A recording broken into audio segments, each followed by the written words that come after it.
Great. Well, good morning, everybody. Welcome to day two. Thank you for coming back. I hope there were less issues today with badges and access. So my apologies again for some of the logistical challenges that we had yesterday. But I hope you agree that yesterday was a really good flying start for the Global Parliamentary Forum. It was very hard to summarize at the end of the day, just given the sheer range and the complexity of the agenda that we were talking about.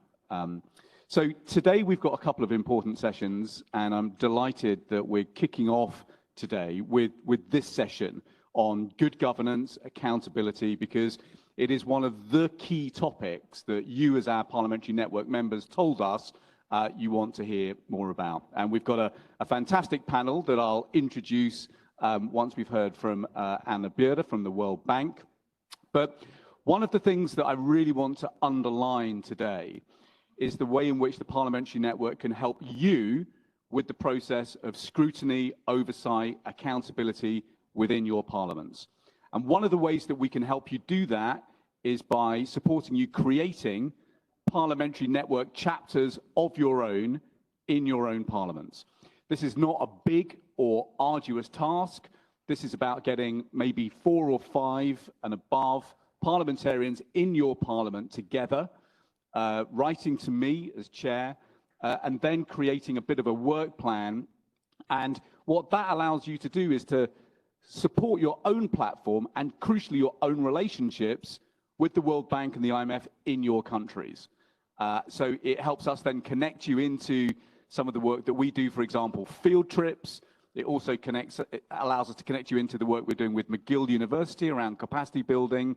And I'm delighted, actually, that on our panel today, we have one of the co-chairs of, I think, pretty much our newest Parliamentary Network chapter, Yanislav from Ukraine. But before we get into the panel discussion, we're going to have some opening remarks from Anna Bjerre, who is Managing Director of Operations from the World Bank. Anna can't join us for the entirety of our session, so she's going to share with us some thoughts. We'll have a little bit of a Q&A, and then we'll let Anna get on with the rest of her day before then returning to our panel. But Anna, without further ado, let me hand the floor to you. Thanks so much for joining us today. Thank you very much, Liam. And let me wish everybody a very good morning. And it's just wonderful to be with you all today. And it's really also for me an honor to be here. I'm on my second week as Managing Director of Operations in the World Bank. And to be able to see so many people, I understand that this event coming together this time around has a lot more people than it did in the last event. And it's just wonderful for us to be able to be together, and it's great to welcome so many to the spring meetings. I'll make a few remarks, but I'll start just by saying, and we were chatting about it before coming on stage, that countries around the world are really struggling with the impacts of the pandemic. We have climate change, we have fragility, we have the effects of Russia's invasion of Ukraine, and that, of course, has led to increased food insecurity, hiked energy prices, and also for us, what's very disturbing, many hard-won development gains, including on poverty reductions, which have been reversed and are backsliding. And in the context of all of this, good governance, transparency, and accountability of governments in their policy actions and the executions of budgets are of utmost importance, and probably more important than ever. And within that context, the role of the legislature and parliamentarians is of utmost importance too, to uphold exactly what also Liam just talked about, which is good governance, the exercise of oversight to avoid reversals in reforms. This is something we pay a lot of attention to, and to contribute to a green, resilient, inclusive reconstruction and development. It's even more critical in the many countries and communities facing fragility and conflict, which have displaced millions of people locally and internationally, and deprived people of their lives and hard-earned livelihoods. This is why the World Bank Group is scaling up efforts to be able to provide assistance to those most in need during these times of crisis and difficulties. A prominent example of how the World Bank Group is supporting a government and citizens is indeed the crisis support to Ukraine. And I'm really happy that we have also a speaker from Ukraine here this morning. Now, with the war in its second year, Russia's invasion has left a trail of human and economic suffering in the country. and is causing serious regional and global repercussions, as many of you around the room are feeling in your own countries. Families have been separated and displaced, and for Ukraine, 8 million additional Ukrainians are estimated to be living in poverty because of the war. Last month, when I was in Ukraine for the second time, meeting with the leadership of the country, government officials, academia, and incredible healthcare staff to discuss the country's priorities for 2023, and the discussions really focused on how can the World Bank help. While in Kyiv, we launched, jointly with the Prime Minister, the second rapid damage and needs assessment. And this damage and needs assessment estimates the direct damage from the first year of the war at no less than $135 billion. And this is housing, transport, energy, commerce, and industry being the most affected. We focused really on the priority needs for 2023, which includes both expenditures from the budget, reconstruction in infrastructure, but also importantly, mobilization support to get the private sector more active.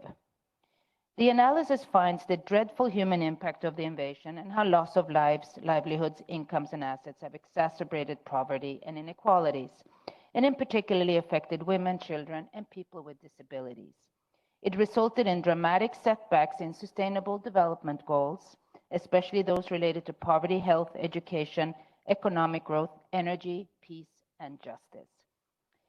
I will focus on what the bank's crisis response package has been able to do, and we've mobilized no less than $24 billion in emergency financing, and most of this has really been commitments from Ukraine's partners like the United States, UK, European countries, and of course Japan. And this, I just wanted to say, was made possible through a platform that the World Bank set up. And I think one thing I would like to emphasize, and I think it's relevant for the discussions you're having, is why was this platform so successful in attracting the resources for Ukraine? It is because of the transparency with which we conduct the oversight of the platform, the fiduciary instruments we deploy to track the priority projects and the expenditures, and the disclosure that we do with our supervision of the funds that have gone into Ukraine. And we're just about to release our first, what we call agreed upon procedures review, which follows and documents the expenditures that have been covered. What's very important, of course, is what are these funds doing? Well, they're reaching about 13 million Ukrainians on a regular basis, providing wages for hospital workers, government and school employees, pensions for the elderly, salaries for public servants, and social programs for the vulnerable. We have a range of mechanisms that we use, as I mentioned, but these include expenditure verification. We have a beneficiary complaint monitoring. We have the procedure reviews I talked about. We're doing surveys, and we're making sure that everything is transparent and accountable. And if we find that there's some irregularity, we're able to address it and work on it immediately. We're now moving on to also provide critical recovery and reconstruction funding for projects. And as we do this, we're moving to something we haven't done during wartime yet, which is procurement of equipment and procurement of goods. And what we will need to do as we move forward with this is also to revisit the approach for procurement, the approach for fiduciary risk that need to be adopted. And one thing we're thinking about is using third-party monitoring and systems for tracking procurement and the delivery goods to make sure they're ending up for the intended projects. Support we provide builds on country governance systems that Ukraine already has, and that's perhaps one of the most important findings for us is it's much better to start with systems in place and strengthen them than to impose systems, especially during a very stressful time like during war and conflict. We've worked with our partners as well, and we are focusing on things like public financial management, human resource management, and health and social assistance. At the same time, addressing remaining governance challenges is essential for a post-war recovery for Ukraine, as well as Ukraine's EU accession journey. And I think we'll also hear from a representative of the European Union today. Fighting corruption, building transparency, accountability, and integrity into the reconstruction process will help retain and build citizens' trust in their government. It will be critical in Ukraine's development as a modern, prosperous state. I would like to emphasize that the role you as parliamentarians can play in ensuring that these systems and mechanisms yield the desired result in promoting good governance and value for money. Let me commend the Parliamentary Network for helping establish the local chapter recently established in Ukraine. I really urge you to work closely with the World Bank team in Ukraine to learn more about these operations and portfolio of the bank. And this is particularly important as you find out how to provide the oversight you might need as you also think about supporting Ukraine, or as your countries also support other countries that are going through conflict and where good governance is particularly important. The World Bank supports governments all over the world to build efficient and sustainable institutions with knowledge, technical assistance, and financial resources. I would like to therefore, as my final remark, really assure you that we stand ready to support you, your governments, and your people in addressing the impacts that the world's multiple crises are having on your countries. And with that, I thank you and turn it over to you, Liam. Thank you so much. And it's an extraordinary story of flexibility and scale and agility, which I think we're going to need more of in this age of the shockwave in which we all now live. Now, yesterday, we spoke about the 7 giants that stand in the way of achieving the Sustainable Development Goals and the Paris Climate Change Agreement. So we talked about want, hunger, disease, lost learning, conflict, debt, and climate change. But the truth is that conflict is one of the most serious giants in the way of progress. We think that something like half the world's poor will live in fragile and conflict-ridden countries.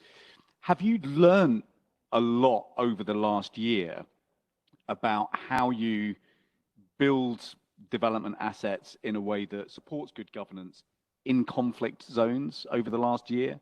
And do you think there are lessons there that you've learned in, for example, Ukraine, that could actually be of huge benefit to many other MPs working in conflict areas? Thank you, Liam. I do think we've learned a lot, and we are continuously learning. And I think actually the continuous learning is an important point for all of our work. But I think one thing that has been reinforced this last 13 months or so, going into 14 months now, is the fact that we also put in our FCV strategy a couple of years ago, which is that you have to help countries when they run into hardship. Because the maybe logical thing to think is that let's wait until the conflict is over, and when the conflict is over, we'll all get to work. What we have found is that there are 3 detrimental impacts of that. And we found this before Ukraine, but we have certainly found it during our time working in Ukraine during the war. And that is the first detrimental impact of that is, of course, erosion of human capital, because people leave the country, which leads to brain drain. And we've seen that over the years from other wars, and it's very hard to get people back. Secondly, of course, is that the poverty and the hardship on people is much greater. I mentioned 8 million more people falling into poverty. Before the war, Ukraine has brought poverty down to very low levels. And now, because of the war, we estimate that poverty is up towards about 25% of the population. This is a very different Ukraine than the one we knew before. So the first is to arrest the devastating impact on human capital. The second is the institutional side. We need to help institutions stay strong during conflict. And this is a very important point, because it is the institutions in the country that ultimately are accountable to its citizens. And by helping them stay strong through both technical assistance, of course, the funding, but also ensuring that they can deliver the services, which is why we focused on service delivery this past year, has been a very important point. And the third one, frankly, is it's going to be more expensive. This war is already causing massive damages that's going to cost so much money. But if we don't stay active during, then we really have to be prepared for a much higher cost coming out of this. So this is what we've learned. This is what we're deploying. And this is what I feel very strongly as we see more conflicts, more fragility around the world, that the World Bank's business model needs to be prepared to help the people of countries even during hardship. And just last question, have you learned a lot about how digital tools can help you provide a different quantum of transparency to perhaps the way we provided oversight in the past? This, I think, is such an important point, Liam, and I would say it's a game changer. It's a game changer for two reasons. One is you can reach people with digital technology. Most of the payments on the pensions in Ukraine, including to people who live on the front line, are going through digital means. And the banking system is by large digital. So this is hugely important.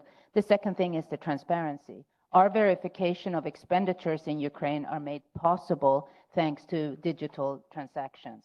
And the transparency is important because we want the money to go where it is intended, but it's also been important to keep donor support for Ukraine because donors are, of course, concerned that the money is going to the right endeavors and the right projects and the beneficiaries intended for. Brilliant. Well, look, Anna, I know you've got a lot to juggle today, so thank you so much indeed for joining us this morning.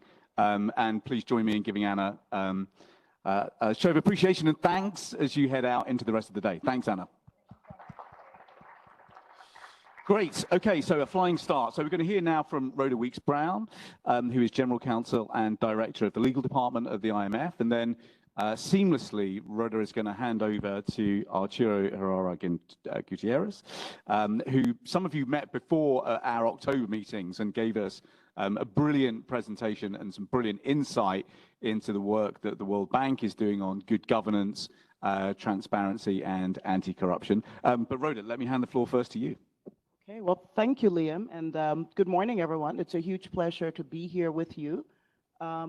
We thought that I would just talk a little bit about what the IMF is doing in this space. It's not focused specifically on Ukraine, as were the earlier remarks from Anna, but I would say, since I see Ukraine showing up on the screen for this event, that it's certainly the IMF has been a partner with Ukraine since 2014.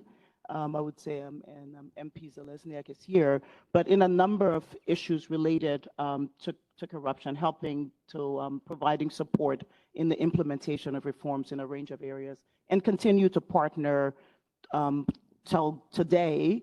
As you know, the IMF approved a financing package of close to $16 billion for Ukraine back on March 31st of this year, so just a couple of weeks ago, and again continues to work in the context of that new program on these issues. But more broadly today, I'm just going to say a little bit about just the IMF's role and work in this area. Maybe starting with the basic question, why is the IMF involved in this space? Because that's a question we get a lot. I think people understand that the World Bank does issues around corruption, but why is the IMF in this space? And I think maybe just very quickly, I'll try to explain that. If you step back, corruption is fundamentally related to the IMF's basic objectives of helping countries achieve macroeconomic stability, strong and sustainable economic growth. An important point that people forget when we get into these discussions of corruption is that it is not a victimless crime. It is a crime that has billions of victims around the world, given the negative economic consequences of corruption that impact the poorest and the most vulnerable in countries everywhere. What do I mean by that? Think about the impact of corruption. Think about the economic cost. Think about the simplest form of corruption, which is bribery. A bribe taken, for example, to evade taxes. What's the consequence of that? For the poorest countries in the world, it results in a loss of revenue. Governments are less able to pay for basic services, for important infrastructure projects to boost economic growth. What about a bribe to bypass the procurement process is something we see frequently. Well, what happens when you do that? That leads to higher expenditure, it leads to lower quality public investment. And there's also indirect costs of corruption that I think we forget about. Corruption does harm to a country's fiscal position. On the revenue side, it leads to very low tax compliance by delegitimizing the tax system. And then it becomes systemic because people say, well, the wealthy aren't paying taxes. Why should we pay taxes? And again, we see that in so many countries. On the expenditure side, we see that corruption undermines the scale, the composition, the quality of public spending. Again, as MPs, these are issues I know you care about. But again, I think this sort of hidden, very sort of, well, it's criminal behavior, but these costs get hidden and forgotten sometimes. If you add all of this up, the combined effects of lower revenues, wasteful spending, large fiscal deficits, and also add up to substantial debt accumulation, which is an issue the IMF has been very focused on. That's a big topic for us for these spring meetings, the massive debt accumulation that so many countries have experienced over the last few years. But again, these costs that I'm talking about have certainly contributed to that. A further negative angle I mentioned is just the impact on social outcomes. For example, spending on education and health tends to be typically much lower when corruption is rampant. Those are among the first expenditures that go. And as you know, it's impossible to reduce inequality, to address issues of poverty, if you don't have adequate spending on health and education. And when corruption becomes pervasive, we've seen it result in political instability and conflicts. You know, there's lots of statistics on this. I won't give you all of them, but I'll mention just one, that IMF research has shown that the annual cost of bribery alone, again, this is only bribery, it's not all the other pernicious ways that corruption manifests itself. That cost is estimated to be around $1.5 to $2 trillion a year. And that cost is equal to about roughly 2% of global GDP. Again, this is annual. This is only from bribery. So again, this idea that this is critical, we must find a way to continue working in this space because of the economic impact. It's just something I can't emphasize enough. I'll go just very quickly then to what is the IMF doing about it, how we're working with our member countries in this space. I should say that it's not a brand new issue for the IMF. Again, we had a policy back in 1997 on these issues, but I must say that that policy was not implemented as vigorously as it could be. So fast forward to 2018, we had a revamp of that policy. Our executive board adopted a new framework to implement corruption and governance issues. The focus was not only on corruption, but it was also on governance. I'd like to say that people forget we focus on corruption as a criminal activity, but of course, you have cracks in governance. You have weak governance frameworks in areas like fiscal, monetary policy, even central bank governance, anti-corruption frameworks, rule of law. All of these pillars are part of our strategy, but if you don't get it right in these spaces, they're not criminal, but if you don't get it right in these spaces, they're the provided cracks through which corruption can impact the system. So this new framework focuses not only on corruption, but on 6 other pillars that are relevant, again, to prevent corruption. And again, I've mentioned those already. I won't repeat them. But the other point I wanted to make is this looks not only at the demand side of corruption, but also on what we think of as the transnational aspects. So it's the supply side. What are big countries doing to prevent their multinational companies from going around and paying bribes around the world? What are they doing to address anti-money laundering and to ensure that money isn't laundered in their jurisdictions? As you know, that's been a very big issue.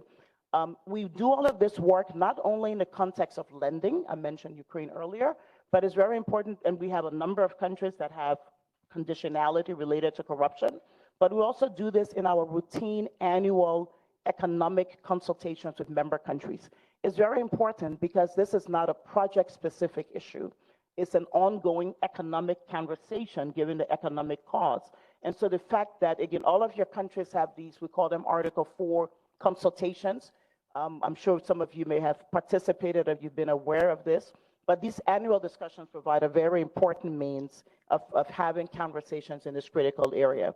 We also do, of course, a lot of capacity development related to governance and anti-corruption. And we've provided extensive CD in this area. One thing I want to talk about with respect to the capacity development that the IMF provides, it's a really important tool that we have called a governance diagnostic. We do these very in-depth blueprints on governance and anti-corruption reforms. We've done them in about 15 countries to date, and we have several more that are underway right now. But it really is a very deep dive, and increasingly, one of the things we're doing in the context of these governance diagnostics is not just coming in with the fiscal experts and the anti-corruption law experts and the judicial reform experts and the governance experts, but we're now relying increasingly upon political economy experts, because you realize that in places where corruption is truly ingrained and intrinsic, unless you have a fundamental understanding of the networks of the political economy, we're not going to succeed in addressing these issues. So again, that is increasingly an integral part of what we do. The most recent report was on Zambia. I don't know if there's anyone from Zambia in the room, but it was very heavily supported by the government. The president himself supported that reform. And you'll see, if you read that report, the extensive discussion, including of some of these political economy issues that I talked about. the one thing I also wanted to mention is we just completed a review of this policy. So it's it's been 5 years since we implemented it. So just last week, we completed a review, and those papers are coming out today. I think they're going to be released around 11:30 today. So it really is almost breaking news in some ways. And this brings me very quickly to the final topic of lessons learned. What have we learned in all of this? The one thing we've seen is that there's a lot of support for these reforms on the ground, but there's also a number of key obstacles to corruption reforms. I would group them into 3 areas: lack of ownership, vested interests, and capacity constraints. That's the recurring theme we see in many of the countries in which we operate. There's no easy solutions to any of this. They oftentimes reflect complex country-specific political and economic dynamics. Like I said, this focus on political economy and local networks is a key part of that, but it's not the only part. Looking ahead, we're going to continue, to envisage trying to enhance ownership and support, particularly with this political economy analysis. But also, we see great benefits from having better and more targeted capacity development in this area. It can focus on these local idiosyncratic, in some cases, conditions, and also enhancing enhancing collaboration with other international organizations, civil society. Again, needless to say, we work very closely with others, the bank, but also other partners in this space. But again, continuing to enhance that coordination. And also the last point I'll make, having greater integration between these issues of governance and anti-corruption with other policies in which the IMF is actively involved. Fragile and conflict-afflicted states, for example, we have a new policy on that. Our managing director has been talking about that. But bringing these analysis into that context, also issues on climate change, digitalization, and looking at the role that institutions can play, including supreme audit institutions. We look at we know that these are issues important to the Parliamentarian Network, and we certainly view parliamentarians as important partners in this effort. And maybe that's why I would end just saying that we look forward to engaging with you on these issues, but it really is critical, and I think the economic imperative for this cannot be overstated. And we're just delighted that we're having this discussion on these issues today, Liam, because I think it couldn't be more critical. Thanks very much. Rhoda, thank you so much for a brilliant and sophisticated overview. Let me hand straight over to you, Arturo, because you bring immense expertise to this, not least as a former finance minister.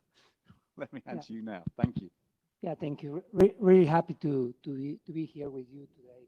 It's actually my 3rd interaction with a Parliamentary Network since I came back to the World Bank after a brief stint as Minister of Finance in Mexico. So I was in the other side of the negotiation table so I'm pretty familiar with parliamentarians. Not always has been an easy ride, but I really appreciate it.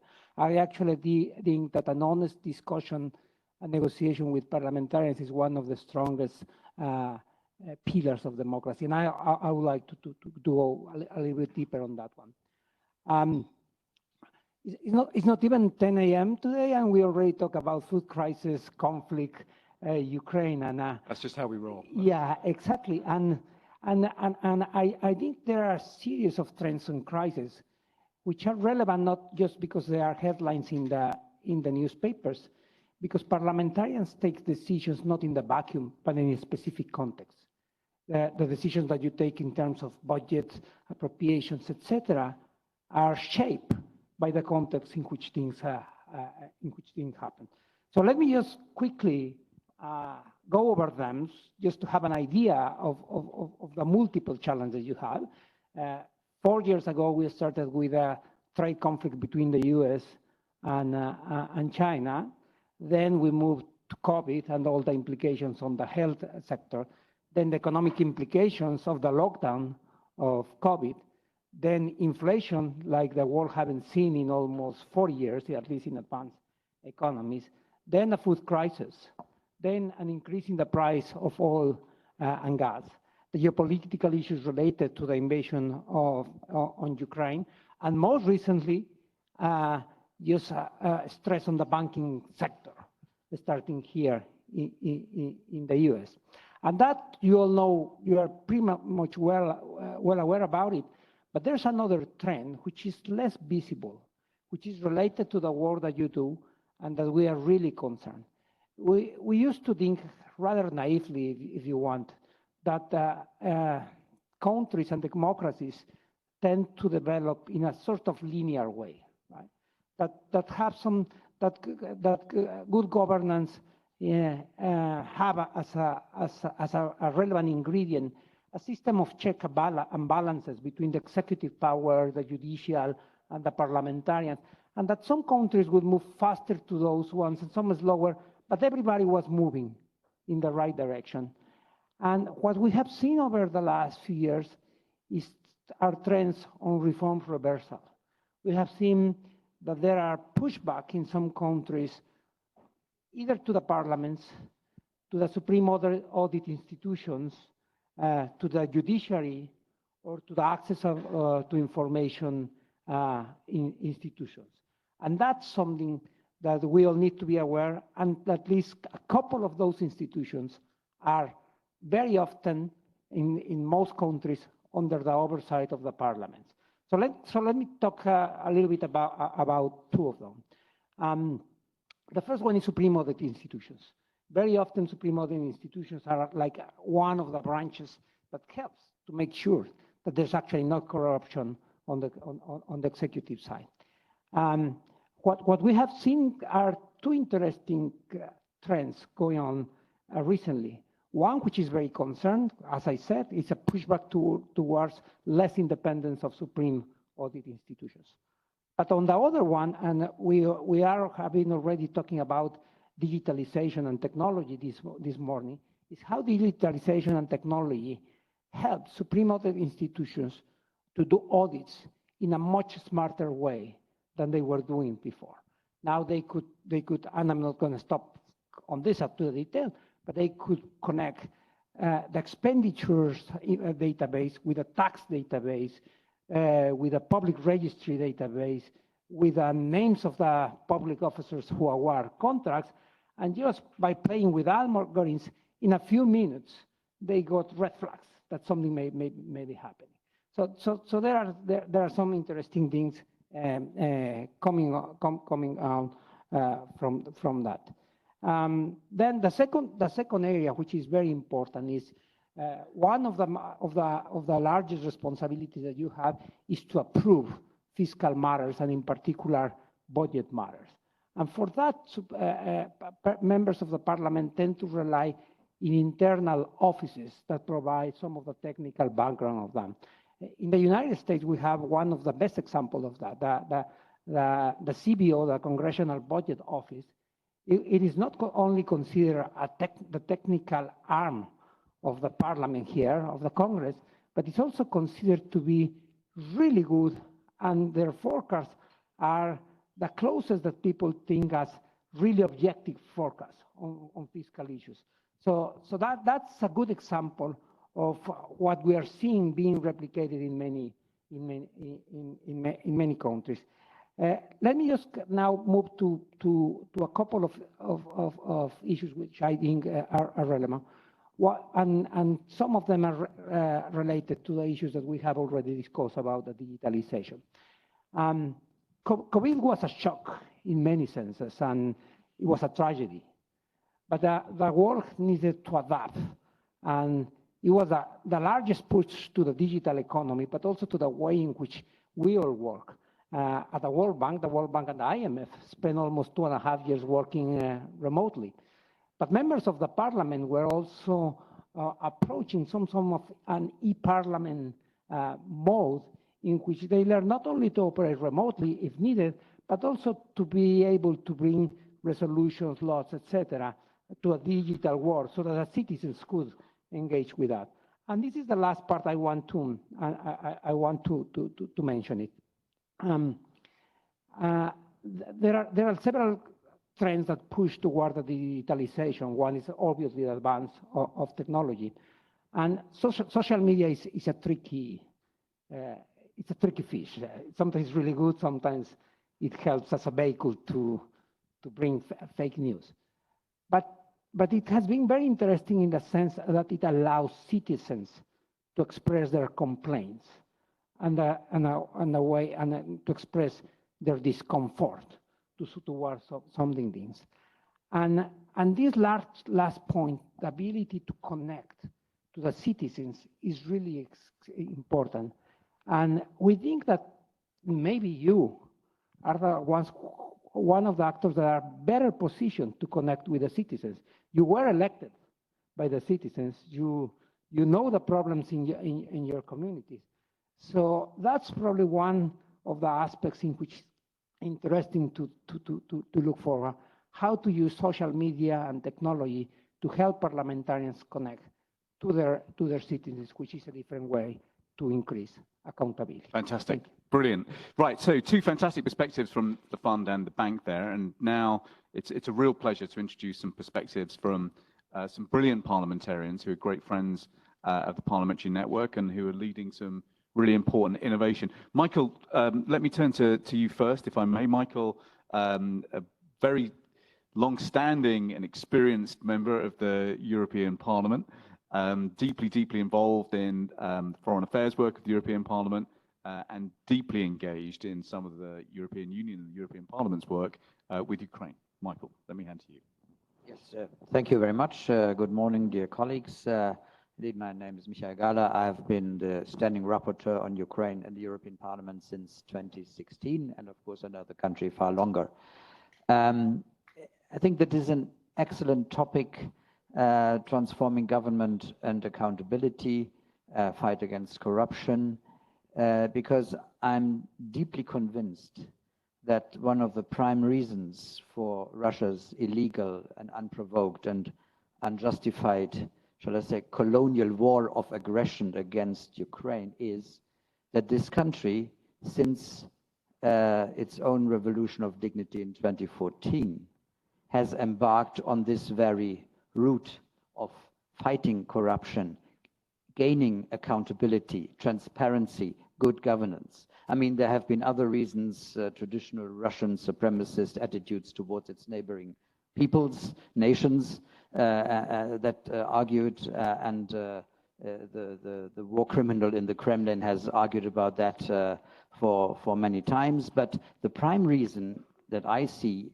for this ongoing war is that this guy in the Kremlin is afraid that Ukraine might succeed on these topics and thereby create discussions inside Russia why it is that in Ukraine you can change a government peacefully, why it is that behind this Potemkin facade of statehood there is such a mafiotic structure ruling a big country like Russia.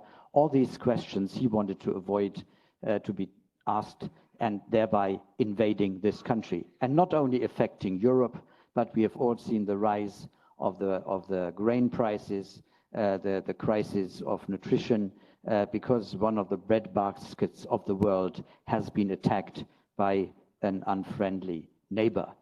Now, when we come to this issue here precisely, it is for the Verkhovna Rada, that is the Parliament of Ukraine, a real issue and challenge to address in the phase of recovery and reconstruction this situation in a way that the reconstruction can actually go ahead in a transparent and accountable way. We see that the second rapid damage and needs assessment recently published by the World Bank, the Ukrainian government, the European Commission and UN estimates the cost of reconstruction and recovery at $411 billion. That is twice the GDP of Ukraine or twice the budget of the European Union that we have in this year and in the coming year. And given this amount of money and also the amounts that will flow in to the country for its own reconstruction require that the parliament in Ukraine, but that applies to all countries that are not only in post-conflict situations, that this oversight of the executive is really practiced. It is at the very foundation of a well-functioning system of checks and balances. war conditions require, of course, a degree of national mobilization that is not conducive to strong democratic accountability and parliamentary oversight of the executive. The legislative process itself operates at a quick pace that does not always allow for careful parliamentary deliberation, dialogue, and consensus building. We, as part of our democracy support framework in the European Parliament, we are now launching a capacity building program with the Verkhovna Rada in the area of macroeconomic and financial affairs. It's a comprehensive program and structured in a way to interact both with members and staff of the Parliament. In this parliament-to-parliament cooperation is also involving EU national parliaments. We will aim to provide ideas and share best practices that could be considered and used to strengthen the Rada's scrutiny capacity and oversight of relevant executive institutions, such as the Ministry of Finance or the National Bank of Ukraine, as examples only.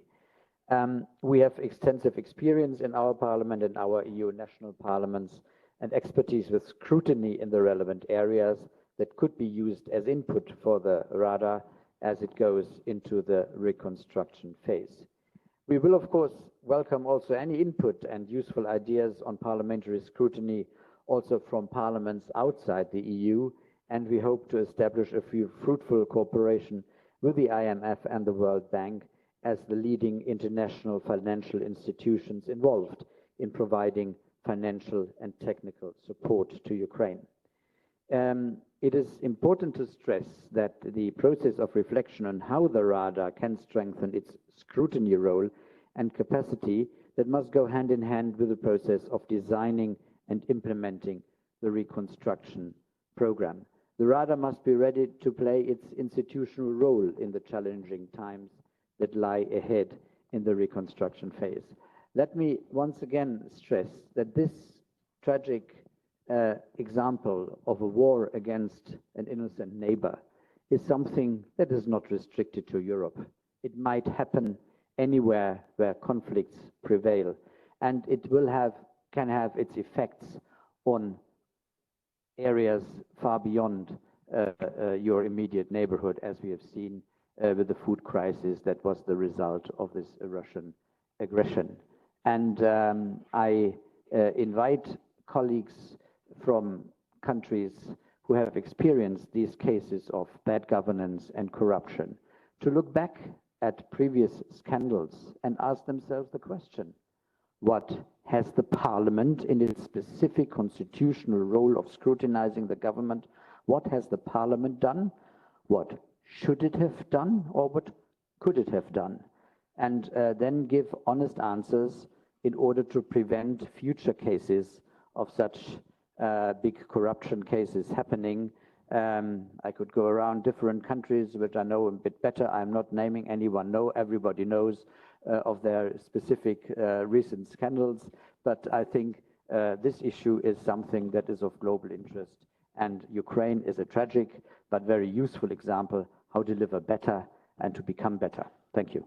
Brilliant. Thank you so much for that, and let me once again just pay tribute to your leadership on this issue from the European Parliament. Amira Saba, we go to you next now. You're the Secretary General of the External Relations Committee in Egypt. Share some thoughts with us. Thank you, Chair.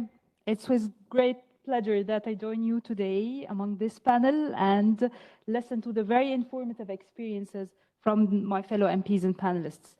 I refer to the No Time to Lose report, which I think everyone has received before coming to here, and ask when they cascaded and they connected the challenges from such polycrises of want, hunger, disease, lost learning, conflict, death, and climate change, leave us all almost with every single target of the SDGs not met. Here we should stand and ask ourselves, what does this really imply? What does this has in relation to governance and accountability in our countries?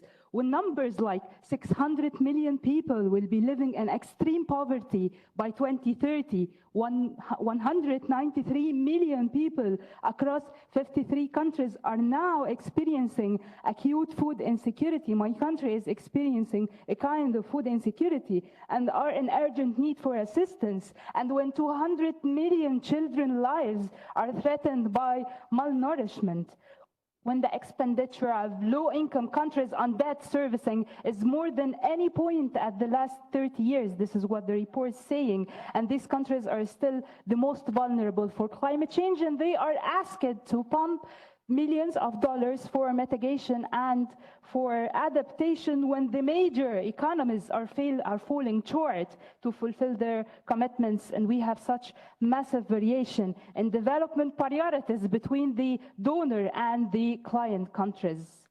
These are not just numbers. This is not ink on papers. These are people's lives, which we really represent. And I consider this a kind of poor governance. I consider it a kind of lack of accountability. And we can't be talking about governance and accountability without mentioning corruption, which is, in my opinion, starts with poor planning.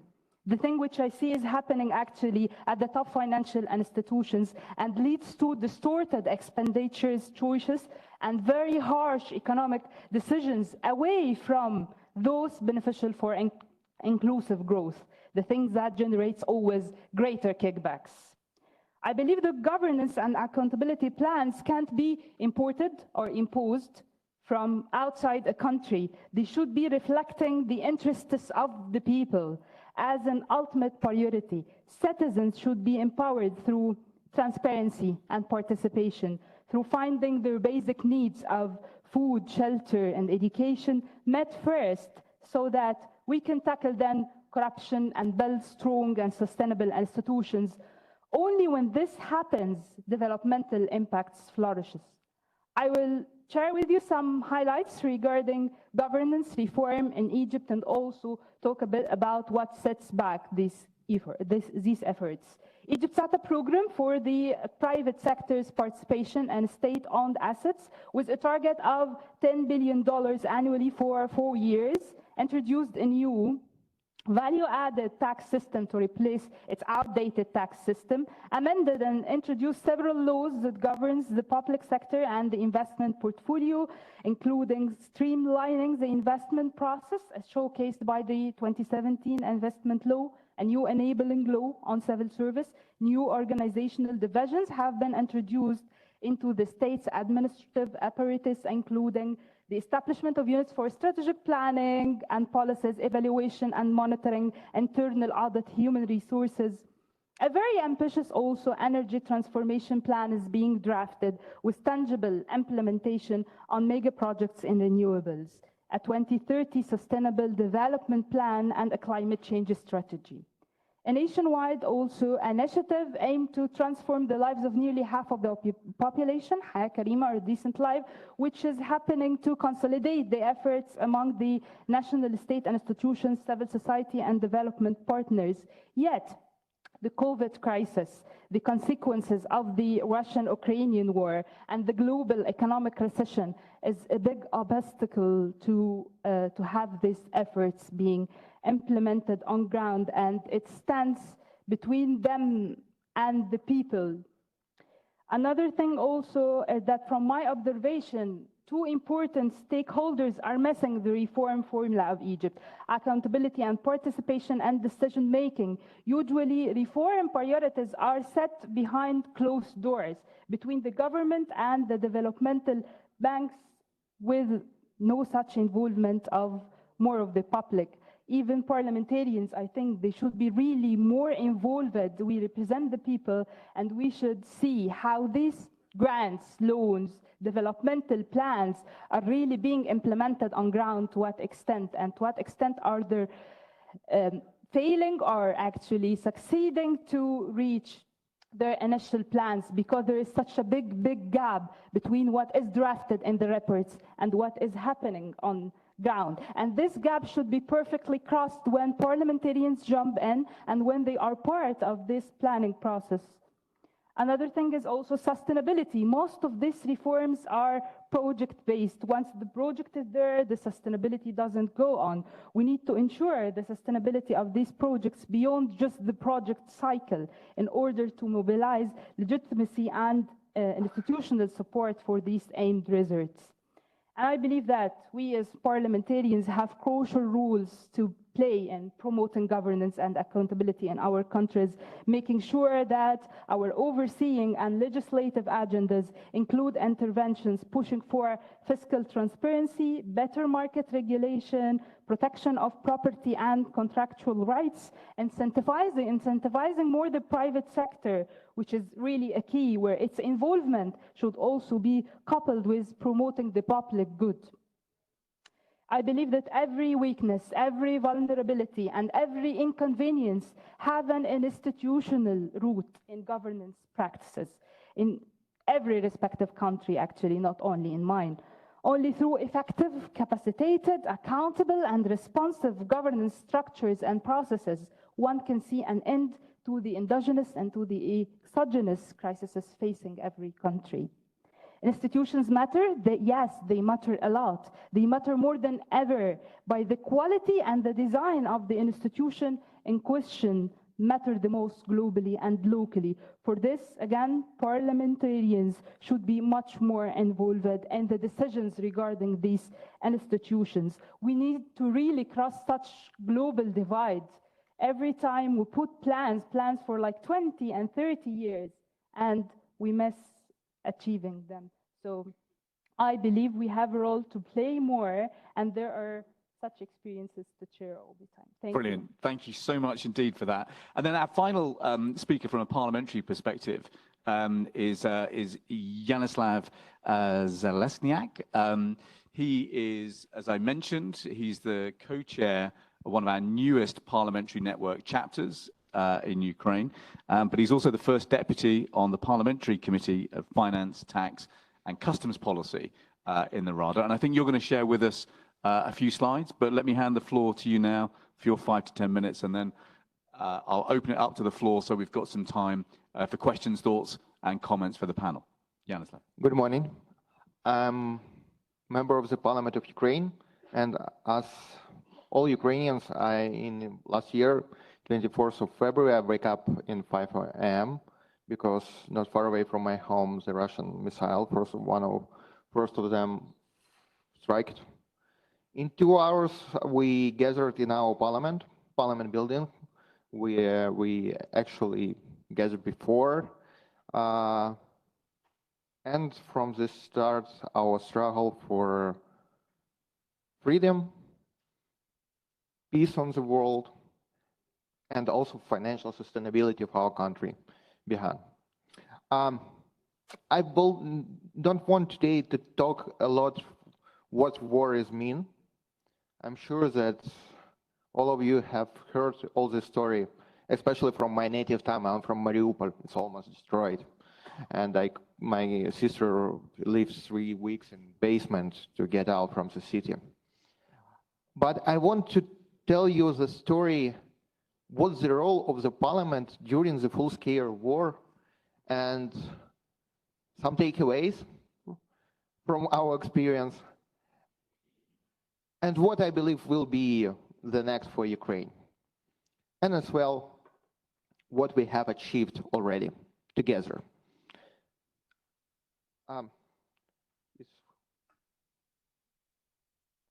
It's not working. Could I ask for a next slide? Okay. Full-scale war is not the thing you could be prepared, but for your understanding, what we have achieved as Ukraine from the last year is that we managed to sustain our financial stability. And the role of the government and the parliament is crucial in these things. Our GDP, of course, has declined, but not so much as expected, as well as in the forecast of the World Bank of IMF. Our currency reserve now higher than it was before the war. Whereas now it is more than $30 billion. We have a huge inflation, but still we manage it. It's 24% in the last year.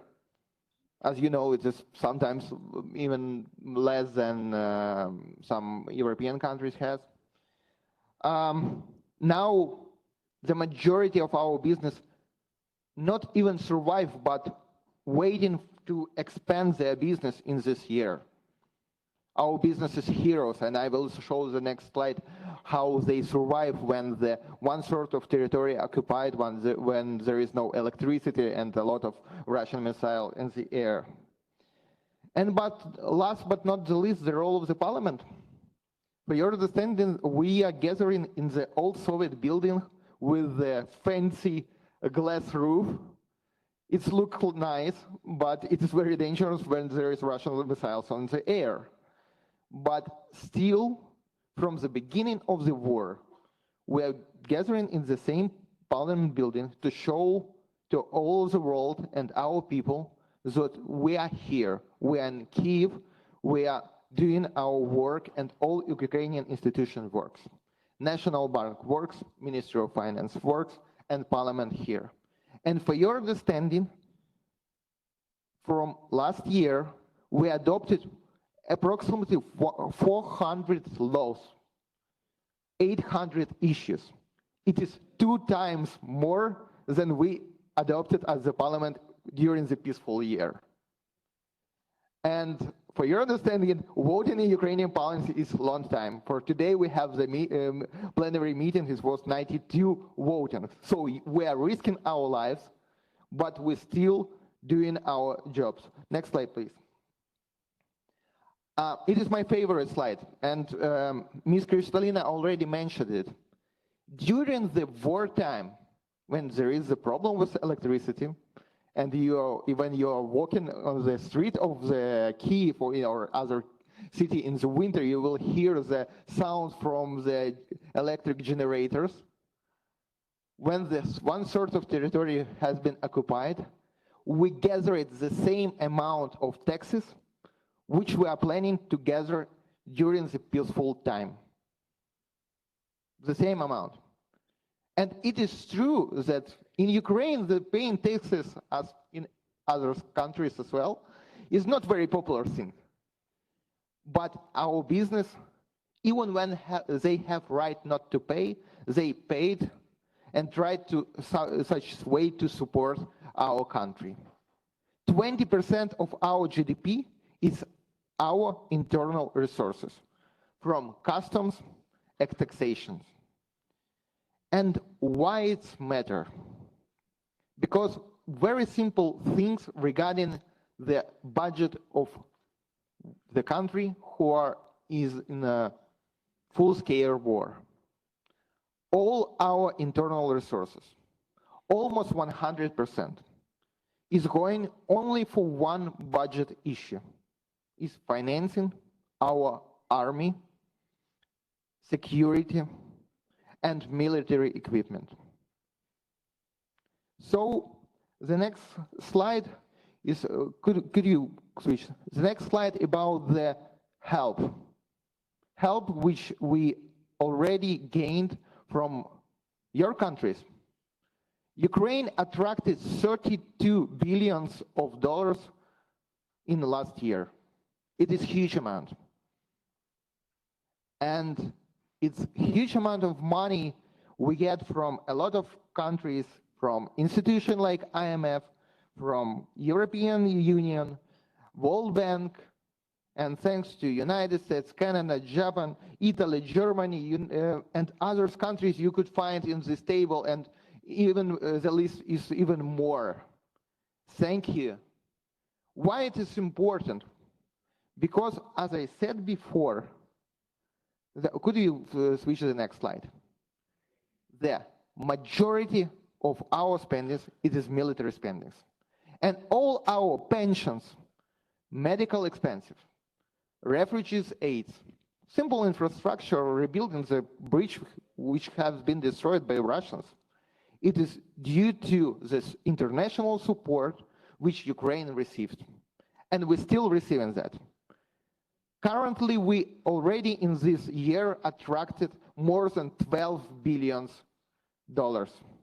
And we hope that it will be 40 or more billions dollars till this year. Could you switch to the next slide? Several speakers already mentioned the reconstruction. It's really important. We want our people to come back. 8 million refugees should come back home and together rebuild our country. We have several estimations, like and the last one is the total recovery needs for more than $400 billion. Today, the president of the World Bank announced that we need at least more 11 billion on this year for rapid reconstruction. What does mean rapid reconstruction? It is not something informal. It is the power generation plant who was destroyed 3 kilometers from my home, but one of the Russian missile. And more than one people has not access to heating or to electricity. That is why we needed this money. Could we switch to the next slide?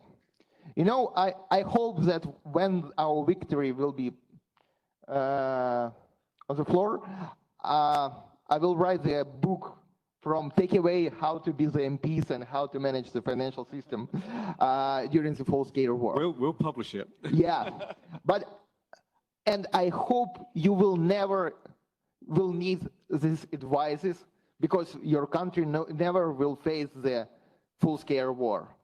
But we have several takeaways, and I want to share this experience with you. First of all, don't give a shot to the populism. Unfortunately, at the beginning of the war, when we really gathered on some Zoom call and said, okay, maybe we will not have any chance to gather more in the parliament, we made some not very effective decisions. I will call it populism decision. And we regret that. So the war and such crisis, not the way, not given chance for populism. The second, it set deadlines. A lot of our decision was till the end of the war. And we hope that it will be several months, half of the year, 1 year. But unfortunately, war will be longer. And now we see the needs, and even it is in our IMF obligation to cancel some things which we already imposed till the end of the war. Don't consider the worst scenarios, but be prepared. I remember the March of last year when I had a call with several ministers, and we really discussed that we should provide some food stamps to our people, exchange of the work.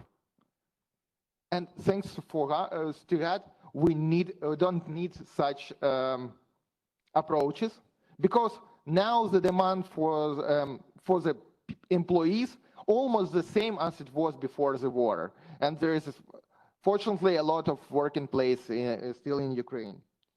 And last but not the least, don't be afraid to take tough decisions. I think one of the key achievement of Ukraine in the first days or months of the war is that our National Bank and our Ministry of Finance take the right decision. Tough, not popular. A lot of critics. Facebook is still very popular in Ukraine as well as Twitter and others, social media. But this decision helped to stabilize our system. Our payment system work, our National Bank work, and actually, it's much more easy to pay even now in Ukraine by Apple Pay than it is in this year. And last slide, please. And what I already promised, what we need as the future steps. We have several dimensions of several projects in Ukraine. First of all is European integration. There is a strict obligation and our homework, which we are doing every day. every day, especially today, we are voting a lot of draft law, which making Ukraine a little bit near to the European legislation and European rules. IMF program, I really appreciate it, and thanks for IMF for this, I think, unexpected and really changing approach to the providing the program. We received 15.6 4-year program, and it's not only about the money and sustainability. It is about development. We have a lot of issues regarding anti-corruption, especially as well in Ukraine. And from 19 structural benchmark for Ukraine in this program, 4 of them, at least exactly about anti-corruption. And from my perspective, what I'm seeing, it's worked very well. It's helped not even to save financials, but also to build a more bright future society. Membership in NATO, and of course, recovery plan. Recovery, it is a word which has been mentioned in IMF program more than 96 times. So it shows that belief in the Ukrainian victory and the help and needs for help for Ukraine to build that. But I'm sure that as soon as we will have the victory, also together, because it will be not the victory of Ukraine, it will be victory of all of the world, all democratic world. I think that together we could build the recovery plan and implement it, also to show that the country after the full-scale invasion could be succeeded. Thank you. Brilliant.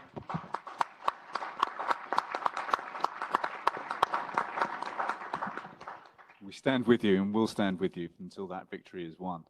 Right, we've got about 15 minutes now for some quick fire questions. And so I'll do as big a round as I can. And then we'll just have maybe 30 seconds or a minute back from our panelists, because as much as anything else, we want to hear that range of issues from the floor. If Madagascar wants to come in on this session, you're very welcome, because I know you've been trying to get in. But let me start with Zimbabwe at the back and then come to Jordan.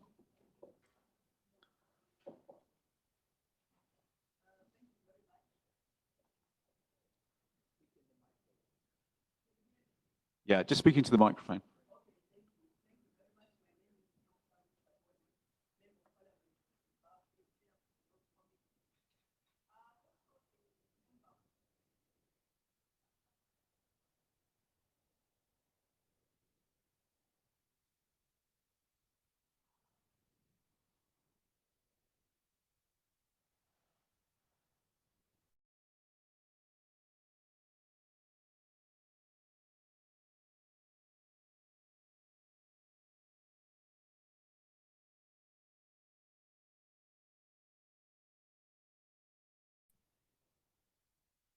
We met after the shock of the Al Jazeera story. And I felt in that room among 50 parliamentarians that it was like somebody had poured water on us. We are supposed to belong to this fancy African parliamentary against anti-corruption Wawa. We are the oversighting the Ministry of Finance and other things. And here was this massive wave that was going under us. And one of the presenters at that workshop spoke to us about illicit financing, tax havens, and other things. And as he mentioned the countries that are supposed to be tax havens, for me, these are prosperous countries with powerful health indicators. And it really worried me. And everybody in that room, when we went for tea, the question among us was, what is better, to be a tax haven or like Zimbabwe to be a transit lounge for illicit financing? And everybody kept on saying, look, if you can't beat them, you might have to join them. Here is such a massive thing that was happening and we don't know anything about it, which means we have no power. Thank you. Thank you. I think we're going to do something on tax avoidance and tax corruption in future sessions, I think. Right, let me come to Jordan, and then Canada, and then Côte d'Ivoire.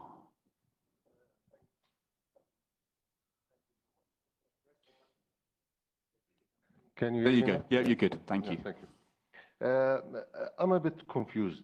I come from a country where the people do not trust IMF and the World Bank. And they think that they have ulterior motives for economic imperialism to control the country. And in this panel, we hear a lot about the problems of the world, and I personally sympathize with them, especially Ukraine and their just cause. But we tend to forget problems of other parts of the world. Palestine occupied for around 80 years now. Gaza is the biggest prison in the world, open prison. Syria, 15 years of war. Yemen, other parts of the world.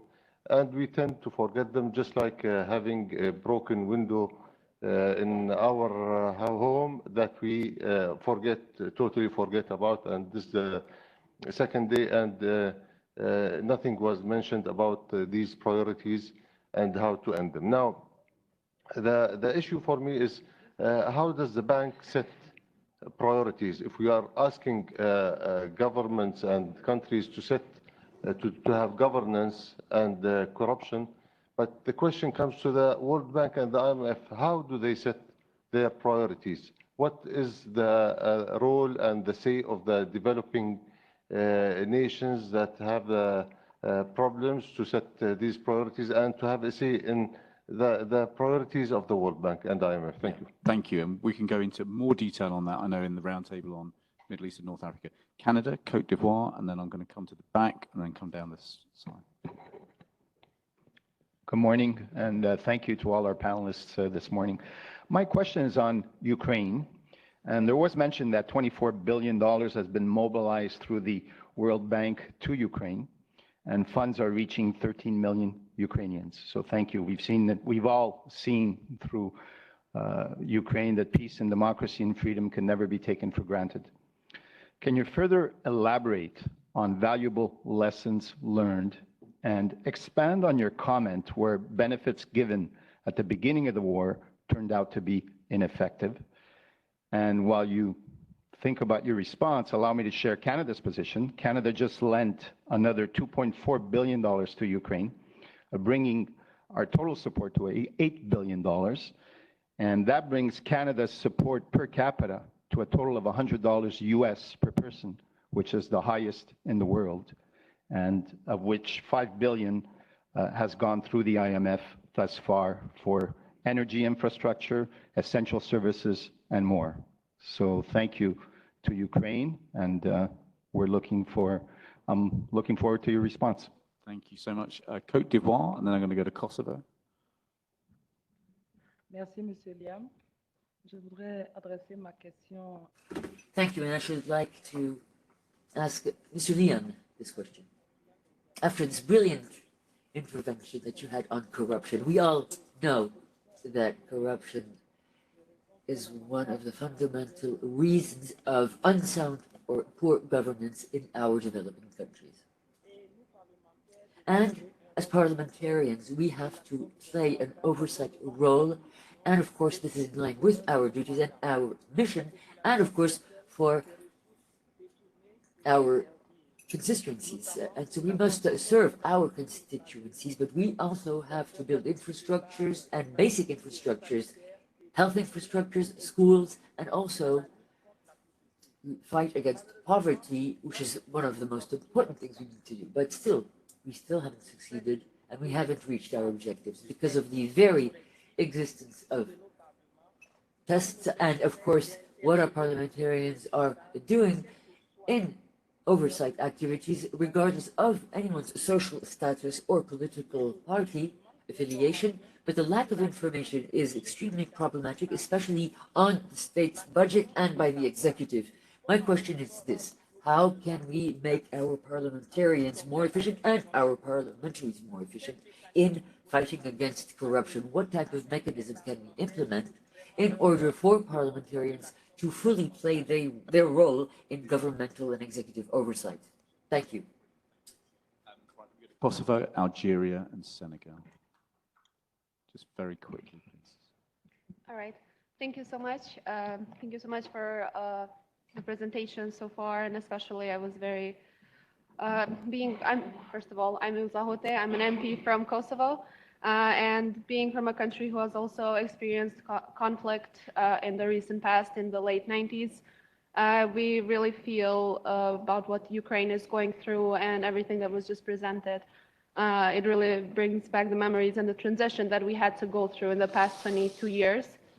I especially related to Mr. Zhelesniak's point about how tax revenues were still at as high as they were expected despite the situation, and that really shows to me how important it is for the citizens of a country to know where those taxes are going, and in this case to fund the war, because they need to protect their country, and how sometimes there is such a disconnect between the government and the citizens in terms of how the citizens do not have that trust that the government is really using the tax money for the right purposes. And I would really like if someone from the panel could elaborate more on how important do you think it is that the citizens have trust in the government, and how can we still make sure that taxes are being collected when this trust doesn't exist because either the government is corrupt or there's other issues. Thank you so much. Perfect, thank you. Right, Algeria. And then Senegal, Romania, Cameroon. Salam alaikum. Assalamu alaikum. Thank you. I'm sorry to see that there's no Arabic interpretation, but I will speak in French. I should like to thank you for organizing this meeting, and I would like to focus on two issues. First of all, anti-corruption, fighting against corruption. Indeed, the presentation was very useful, and there are a number of elements that were very interesting. First, I'd like to introduce myself. Apologies. Mr. Salim, and I am the chair at the National Assembly of Algeria, and of course part of the Parliamentarian Network over the IMF and the World Bank. After what my predecessor just said, and she very well explained the mechanisms used to fight against corruption, I have a very simple question. You know very well, Nan, that corruption is not, how shall I say, a crime, that there's not one single model of corruption. First and foremost, it is a not economic crime, corruption, but there is a tight relationship with society. Corruption also depends on what the society is. Now, the World Bank or the IMF, have they a model, a single template, or do they treat the fight against corruption in one same fashion, one size only? What of the various requests coming from the different member countries, and our specificities, social specificities, ethnicities, religion, are these taken into account? And what about the very laws and legislations of any country? I hope you understand what I mean. Now, the IMF, when assistance is provided,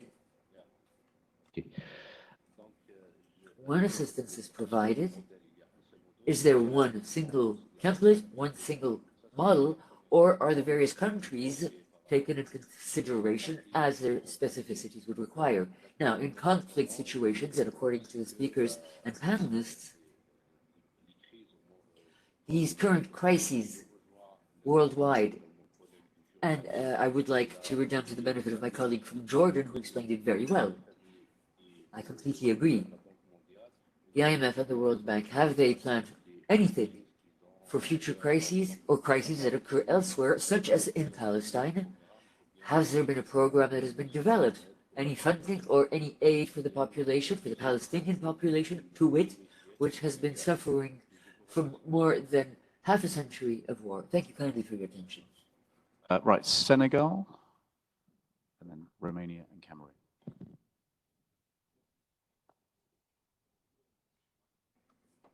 Merci, Liam. Thank you very much. My question is directed to Ukraine. As a number of other African countries, what unites us with Ukraine as closely as it is football. But now we have been very much hardly hit by the consequences of the war in Ukraine and, of course, inflation worldwide. But the slide that you showed at a certain point regarding revenue collection and mobilization, domestic national revenue mobilization, when we have such huge amounts, how have you proceeded? How have you succeeded? These kinds of envelopes, these great amounts that you have received, did you actually purchase external resources, or have you played a part in the economic fabric and production? Thank you. My name is Victor Lee, a member of the Budget and Legal Committees of the Lower Chamber. Coming from Romania, a country that had a lot of experience with corruption, unfortunately, with the Prime Minister twice convicted for such deeds. Also with the Chief Prosecutor for corruption matters that went on to be the Chief Prosecutor for the EU. I am asking the panelists what do they think of extended confiscation and third-party confiscation, this being at the EU level and in a directive already registered since 2014.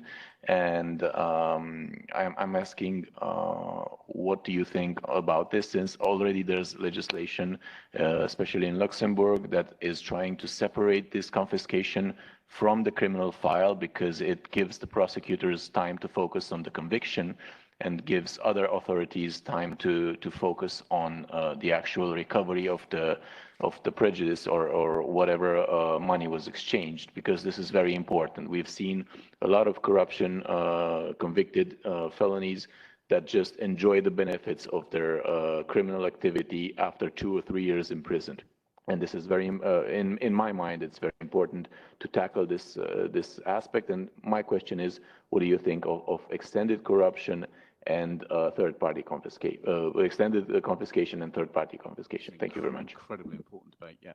Great, right, Cameroon and then Latvia, and then I'm going to come back to our panel, and then I'm going to ask Rick from McGill University just to stand by to give us 2 minutes on. Thank you, Chair, for giving me the floor. I want to first of all to thank you for your moderation, and also thank the panelists for the very wonderful presentation which they have done this morning. It is very rich and very, very encouraging. But one thing which remarks me is that all of them always cite the importance of parliamentarians to make things work. The parliamentarians, especially Madam, you have talked very well, that the parliamentarians have to be partners of the World Bank to help you succeed. The parliamentarian in charge of control of the budget, monitoring the implementation and the processes of procurement. In my country, we control the national budget, everything. But for the simple fact that we cannot be able to have access to control the budget of the World Bank. And we are supposed to be very important partners to help you succeed. When you hear of corruption, you hear of all this wrongdoing, negative wrongdoing of all the resources you give to us, Africa, is because the parliamentarians are not purely very involved. Now, Madam, I want to ask you a very simple question. What are you going to do to make sure that put up a policy mechanism that can involve the parliamentarian that you see that's sitting here in all your investment process and all your recovery process in Africa and the world? Thank you very much. Thank you so much. And then finally, Richard Coles from Latvia. Thank you, panelists, and thank you, Liam, as well for this panel. Since the theme is transparency and accountability, I just wanted to focus, first of all, on my deep appreciation to my Ukrainian colleagues actually doing the parliamentary work under such grim circumstances that you are having. This is just, a deep admiration. When your country is at war, you still are delivering on the reforms necessary for your country's development in the long term. That is something that comes without saying, really, a deep appreciation. and a fine example to other parliamentarians across the world. But coming back to transparency and accountability, a lady here asked, what would be the option for me to choose, or not for me, I mean for the country, to be a safe haven or another entity? Neither. I mean, that is the both are worst options for your country in any case. It will bring you back in development for decades. And this is where I wanted to ask Ms. Weeks-Brown on the World Bank, particularly when it comes to anti-corruption projects that are aimed in different countries. We are here actually to share the best practices. And can name the countries that actually is a fine example how to fight corruption, to have transparency, accountability, because what I see, there is also a risk when we have a free-for-all kind of, legislation for anti-corruption, it might lead to other extreme where anti-corruption law is being used and abused to go after opposition. And that is also a huge risk. And there's a fine line and balance to remain. And last but not least, yes, if you could give those fine examples. Perfect. If I can, just very quick. One, yes, yep. To all, example from Latvia, the offshores, the low tax countries, territories. We have banned the offshore companies for participating in public procurement. This is transparency, accountability towards the taxpayers. Great, thank you. Brilliant, thank you so much. Let me just take a quick straw poll. So would people like to see more discussion in future sessions on anti-corruption and tax policy? Just put your hand up. Just give me a... Okay, so that's quite a strong interest. Right, let me come back to the panel. Please don't answer everything because we're in the coffee break. But let's just canter through the points you want to go through as quickly as possible. Rhoda and then Arturo, and I'll come to our parliamentarians. Yeah, you got your own mic. We're generous like that. Very generous. Well, thanks for the questions, and really thanks for the discussion. I found this hugely enriching. First, I'm the IMF, not the World Bank. Arturo is here, and he will answer all the World Bank questions. But maybe I'll just start with a couple of them. And again, the colleague right here in the white who had asked about the role of parliamentarians. At least from an IMF perspective, we see parliamentarians as playing a critical role. Again, we don't have a one-size-fits-all approach, but I think just the fact, for example, that we have this Parliamentary Network of the IMF and World Bank, which has been around for a long time. Before I was in this role, I was in the communications department of the IMF, and I can assure you that this in itself is a sign of how importantly it's seen. But certainly many of the reforms that we recommend require legal changes in countries that can only be done by members of parliament. It really varies from country to country how we interact with parliaments. And again, the one thing I mentioned is not like a sort of a universal approach. Each country has a mission chief, it has a mission team. There are some mission teams that meet with parliaments either regularly or on the episodic basis, depending upon what's going on.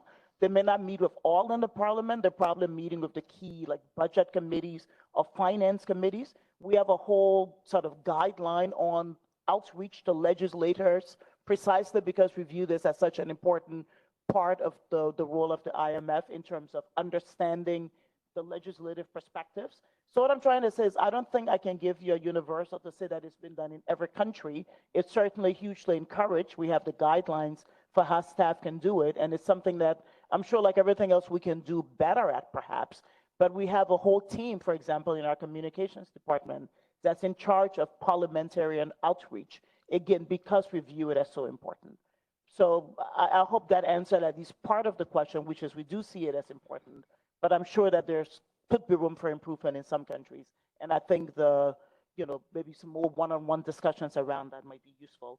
There was also a question, I think it was from the colleague from Jordan, in terms of what is the IMF doing? And I think, some of the points that you raised were about more broad political issues that I really think we don't get into. But in terms of what are we doing as an economic matter in a number of countries in the Middle East, including Jordan, which has been having a program of the fund for a while, we've provided, again, huge amounts of just not only financing, but reforms. And like I said, increasingly, these reforms are not just our classic, do exchange rate policy, do monetary policy, do fiscal policy. More and more we realize, and this is not a new thing, but we're implementing it more vigorously, we realize that to truly solve macroeconomic problems, you have to address deeply rooted structural issues, of which governance and anti-corruption is just one. There's others, and you will see the IMF now and therefore much more engaged in discussions around inequality, around gender equality even, not because of gender equality per se, but because of the benefits of including women in the economy.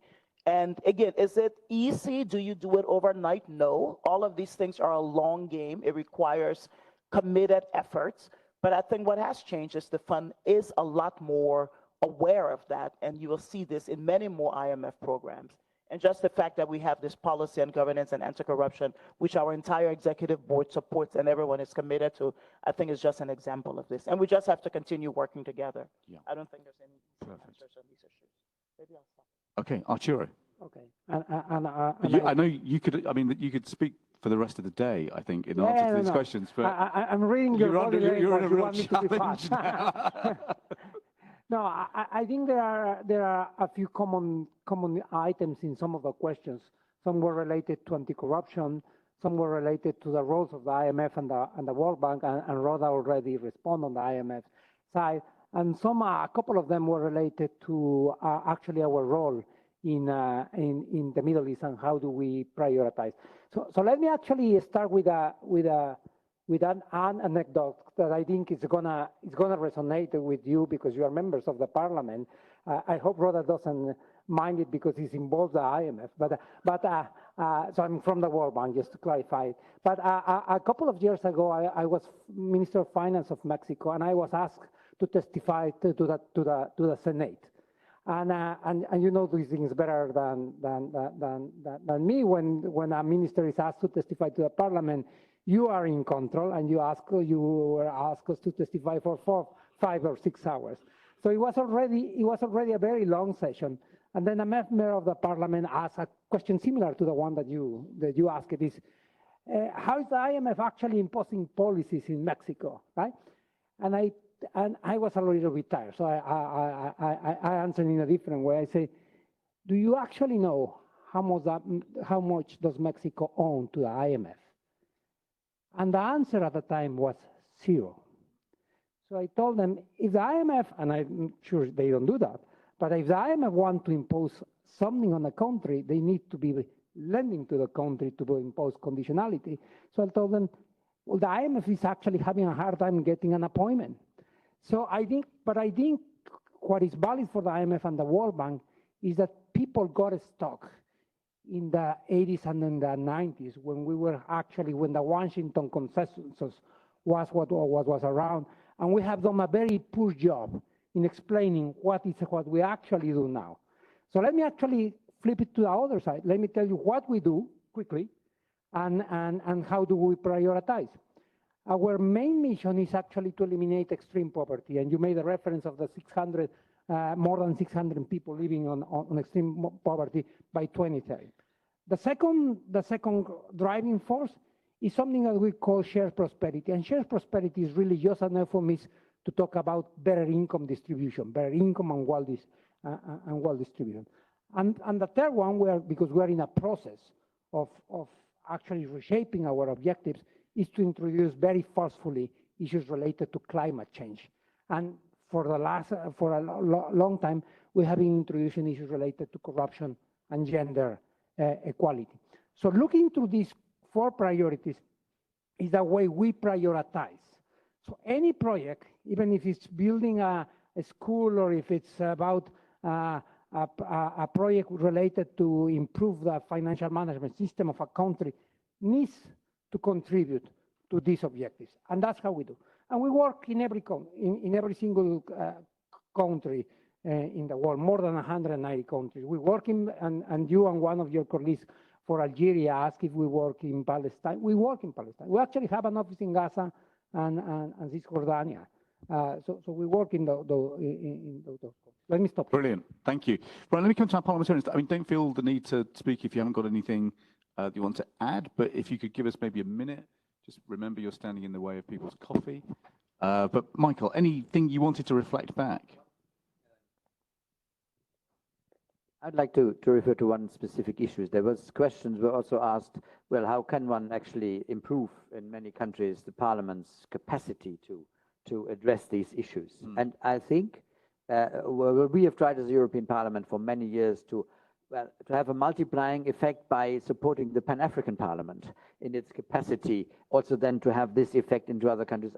I think we have unfortunately not been that successful. But my point is to make, if you in your given countries, wherever it is in the world, and where you have an EU delegation that is administering the programs that we are doing, if you insist that there is a special focus on capacity building for the Parliament, I think we as a Parliament are demanding it from the Commission, from our executive, to have provisions for that. Demand it in your given countries, and you will have our support from the European Parliament that it actually goes ahead, that you are enabled to have, well, your governments, you are the budgetary authority. Pay yourselves decent salaries, that there is no need for individual corruption. Pay yourself money for staff that you have as political groups, as committees, and get your parliaments ready to address the issues and not serve as rubber stamping institutions only. That can be done, and you will have our support. Thank you. Brilliant, thank you. Amira. Okay, Yaroslav, any final words? There was several questions regarding the taxation. Also, thank you, Canada. You already give us more than 3.6 billion and with good experience with state bonds for Ukraine. And you know, in the beginning of the war, in March, we have voted some tax discounts. I will describe it simple. If you could not pay taxes, okay, it's no problem, no penalties.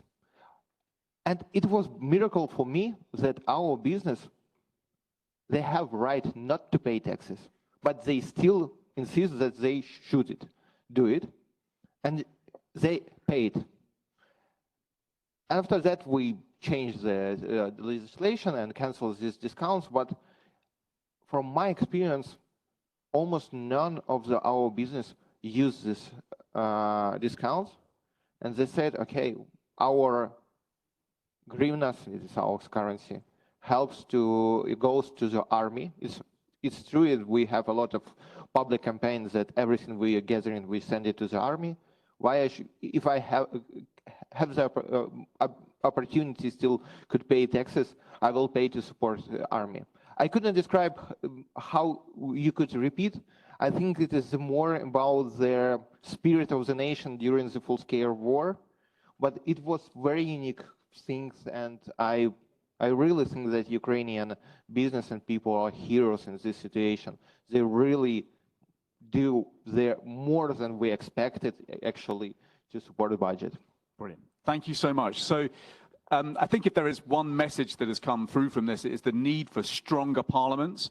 That's why we urge anyone who is interested, please think about creating a parliamentary chapter for the World Bank and the IMF in your parliament. If you've got roots in the finance or budget committee, that's even better. Just get in touch and we will do what we can to help you get that set up. And so that means you've then got your own platform to work with the local bank and the fund, creating some of that budget insight, scrutiny, and oversight. It also allows us to begin working with you on capacity building and training. And so if I can see Rick from McGill University, let me just introduce you to Rick, who is a partner of the Parliamentary Network, who is running it's a pilot program at the moment, providing capacity building training for 11 parliamentarians in the Parliamentary Network. Do you want to just say a word? Have you got access to a microphone, Rick, just so people know who you are? Yes, thank you very much, Liam. I'm Director of Parliamentary Research and Training at McGill University. Just closer to the mic, Rick. Oh, thanks. Rick Stapenhurst, Professor at McGill University, Director of Parliamentary Research and Training, and delighted to be partnering with the Parliamentary Network on building capacity of parliamentarians.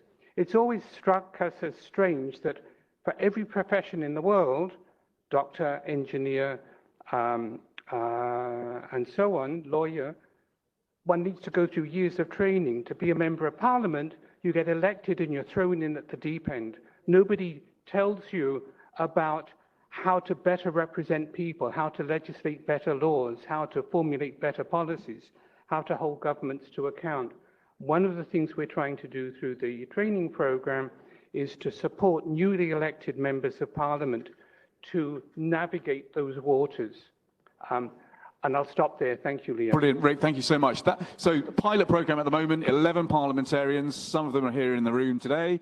It's something that we're very keen to refine, perfect, roll out to help improve the dynamics of the conversation that we've just had today. So look, that's been a flying start, and my apologies for going slightly over. My suggestion is that we break now just for about 5 to 10 minutes for coffee. Please be back in here for 11 for our next session on empowering women for powerful societies. Please join me in thanking the panel.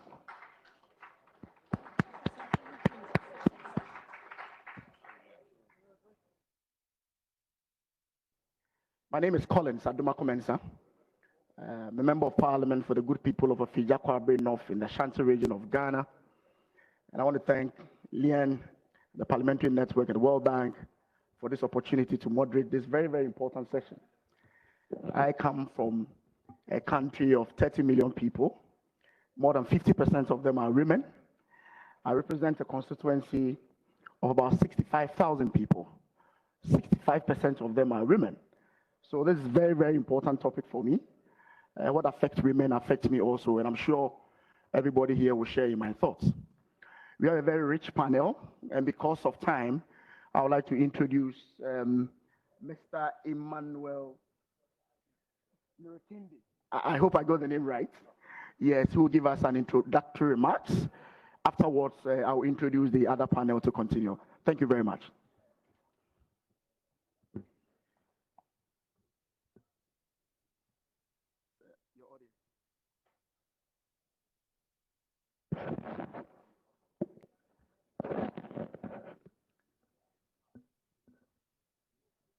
Thank you, Honorable Adumako Mensah, for that very kind introduction, and also for kicking off this session of the Global Parliamentary Forum. It is my immense pleasure to welcome you all to IFC, the International Finance Corporation, for this conversation on what is a top priority for this institution and for the World Bank Group as a whole. And that priority is making and advancing the business case for gender equality. At the World Bank Group, we are committed to mainstreaming gender across all our work. Why? Because gender equality and economic inclusion are essential for economic growth and for development. No country, no community or economy that you as parliamentarians represent around the world can achieve its potential or meet the challenges of the 21st century without the full and equal participation of women and men, girls and boys. Still, women today face numerous barriers to fully participating in the economy. These barriers include a lack of access to opportunities for women in board and senior management positions, to quality jobs and family-friendly policies, to financial and to digital assets, to products and services that are tailored to women, and to resources that address gender-based violence in homes and workplaces. In the face of these challenges, IFC works to close these gaps for women as leaders, as employers, as employees, as entrepreneurs, as consumers, and also as community stakeholders. Let me illustrate how. IFC's gender work is informed by over a decade of investment and advisory experience, as well as research and analysis. 10 years ago, we began our gender lens investing journey with the launch of the Banking on Women program, which is a dedicated business line that is focused on increasing access to finance for women entrepreneurs. As of December 2022, this program has mobilized and invested over $4 billion in banks and financial institutions, specifically to grow financial and business services for women entrepreneurs. Over the last several years, IFC's gender work has expanded across regions and industries through gender-focused investments and through client-specific advisory services. What this now means is that IFC's gender-specific investment facilities are dedicated to solutions that support women's entrepreneurship through greater access to capital, to markets, and to capacity building, including through the development of skills and networks. What this also means is that using innovative financial instruments such as blended finance and sustainable finance to close gender gaps, but also to scale our gender work. For example, I'm very proud of how we have invested over $575 million across 6 gender bonds, which have been issued by private sector financial institutions, including in such diverse countries as Brazil, Thailand, and in Tanzania. And very importantly, each of these gender bonds was a first in their respective countries. As we look ahead now, we're currently sharing IFC's contributions to the update which is underway of our World Bank Group-wide gender strategy. I'm sure we'll hear more from my colleague Hannah about this strategy. And so we want to ensure that the business case for gender equality comes through loud and clear, and that we engage the private sector as prime partners in increasing women's economic participation. In addition to the private sector, we all have roles to play together in tackling gender-related challenges. In this regard, I'm very impressed with our Women, Business and Law team, who have released their 2023 report. My colleague Tia will be speaking more about these findings, and I see an urgent call to all of us for action. When women only have about 3/4 of the legal rights of men around the world, we need to all renew our efforts and redouble them, particularly from legislators of your caliber, so that we can all advance to gender equality. So, as parliamentarians, we recognize and applaud your leadership role as key voices in solving this critically important global development challenge. You represent your constituencies, you legislate public policies, you manage budgets around the world. You're critical to our shared drive to make gender equality a reality and to make it possible for women and all marginalized communities, often those at the bottom of the economic pyramid, to fully participate in society. In all our conversations and throughout all our concrete actions, here's what we know for sure. When she wins, we all win. So today and every day, let's keep that top of our minds as we create more inclusive economies and societies that benefit us all. So thank you, and I'm really looking forward to our very rich discussion, particularly from the panel, but also from yourselves. Thank you.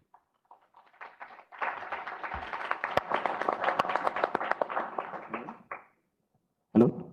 Thank you very much, Mr. Emmanuel Irindi. So Emmanuel is the IFSC's Vice President for Cross-Cutting Solutions. He has over 14 years experience with the IFC. Thank you very much, sir.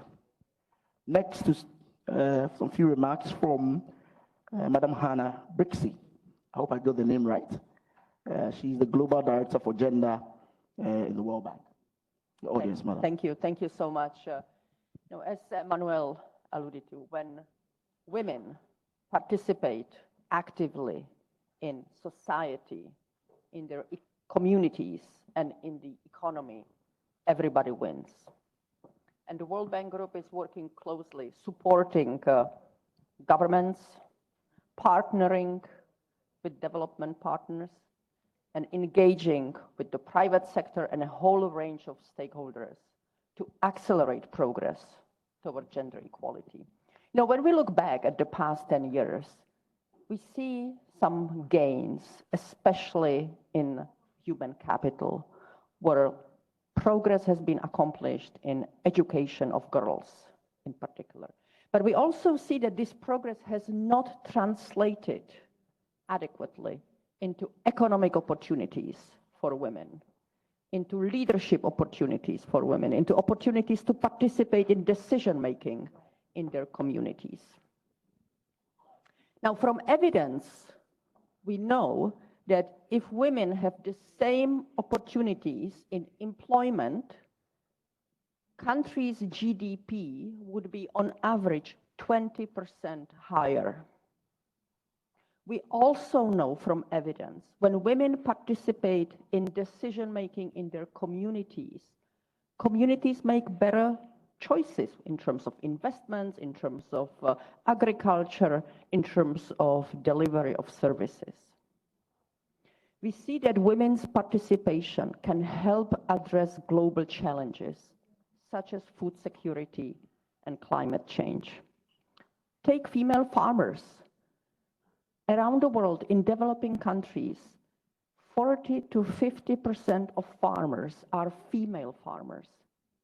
But because they don't have the same access to information and agriculture inputs, their output per unit of land is on average 20 to 30% lower than among male farmers. So just giving the same access to information and inputs to female farmers can increase food production around the world.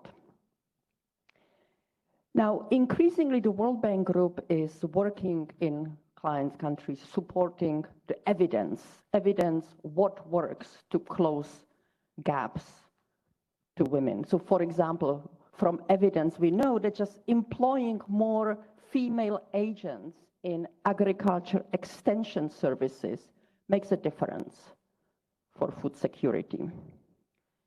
We also increasingly engage with stakeholders, such as community leaders, social workers in communities, local religious leaders, to support them in engaging boys and men to address some harmful norms and mindsets, such as those related to gender-based violence.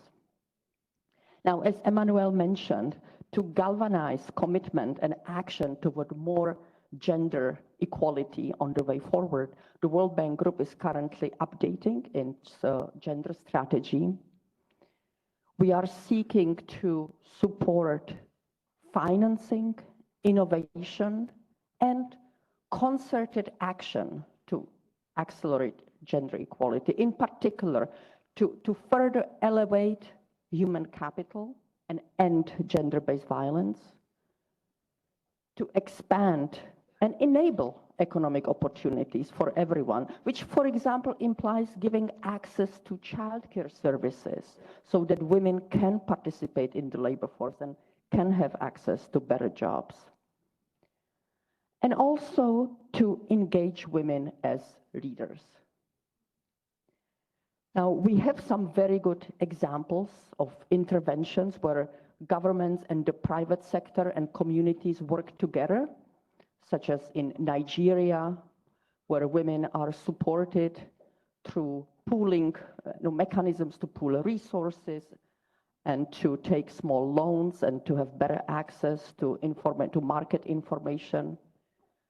Similarly, in Egypt, where social workers coordinate with community leaders and religious workers in terms of messaging and influencing the participation of women in the local economy. So there are many great examples, and we look forward to further working and supporting governments, private sector, and stakeholders in building on these successful examples. And your work as parliamentarians, your role is critical. Your leadership is critical. And we would like to, and I personally would like to thank you for your leadership in advancing gender equality in your countries. And we very much look forward to partnering together on the way forward. Thank you.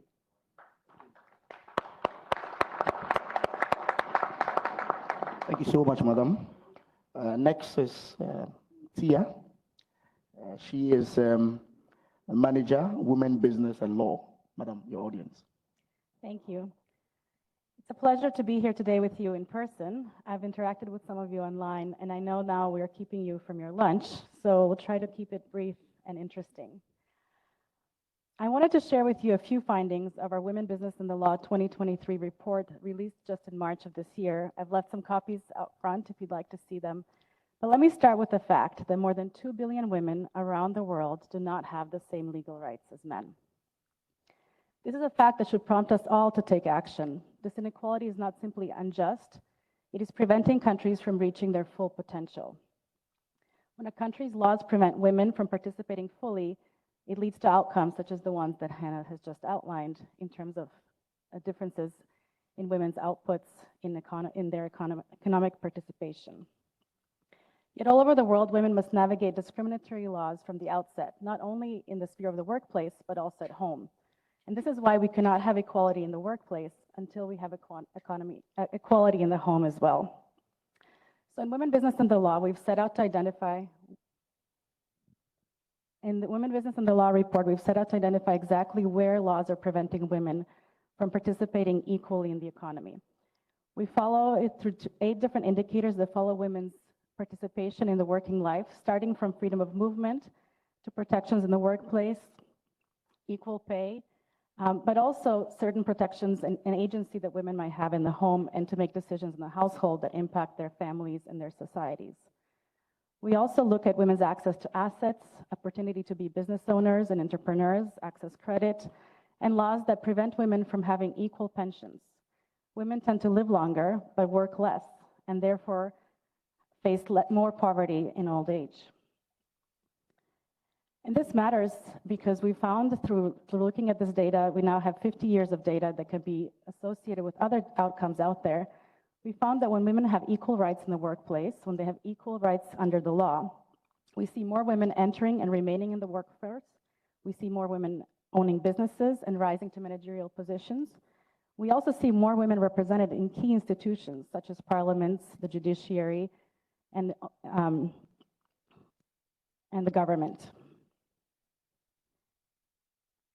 Implementing reforms that incentivize women to enter the workforce and remain as both employees and entrepreneurs can serve the dual purpose of promoting gender equality and strengthening the economy's ability to withhold shocks. When all citizens, regardless of their gender, can have an equal opportunity to participate, it creates a more dynamic, resilient, and strong economy. But what have we found in this last report? We found that women still have only 3/4 of the legal rights of men. The average index is 77.1 out of a total 100. Only 14 countries in the world have legal gender equality in the areas that we measure. But that means that 176 other countries have laws that still prevent women's full participation. This includes over 90 countries where women do not have the right to equal pay, and over 80 countries where women have faced job restrictions and cannot do the same jobs as men. There are more than 40 countries where women can be fired just for being pregnant. So by having these type of restrictions at the outset, really does not give them an equal level field. There has been some progress though, and last year we found that 18 countries introduced 34 reforms that improved women's legal equality. But this is the lowest number that we've seen in more than 20 years. Most of the reforms are happening where they are needed the most, in sub-Saharan Africa, in the Middle East and North Africa region, and in South Asia. And most of these reforms focused on increasing paid leave for new parents, including fathers, removing job restrictions for women, and mandating equal pay.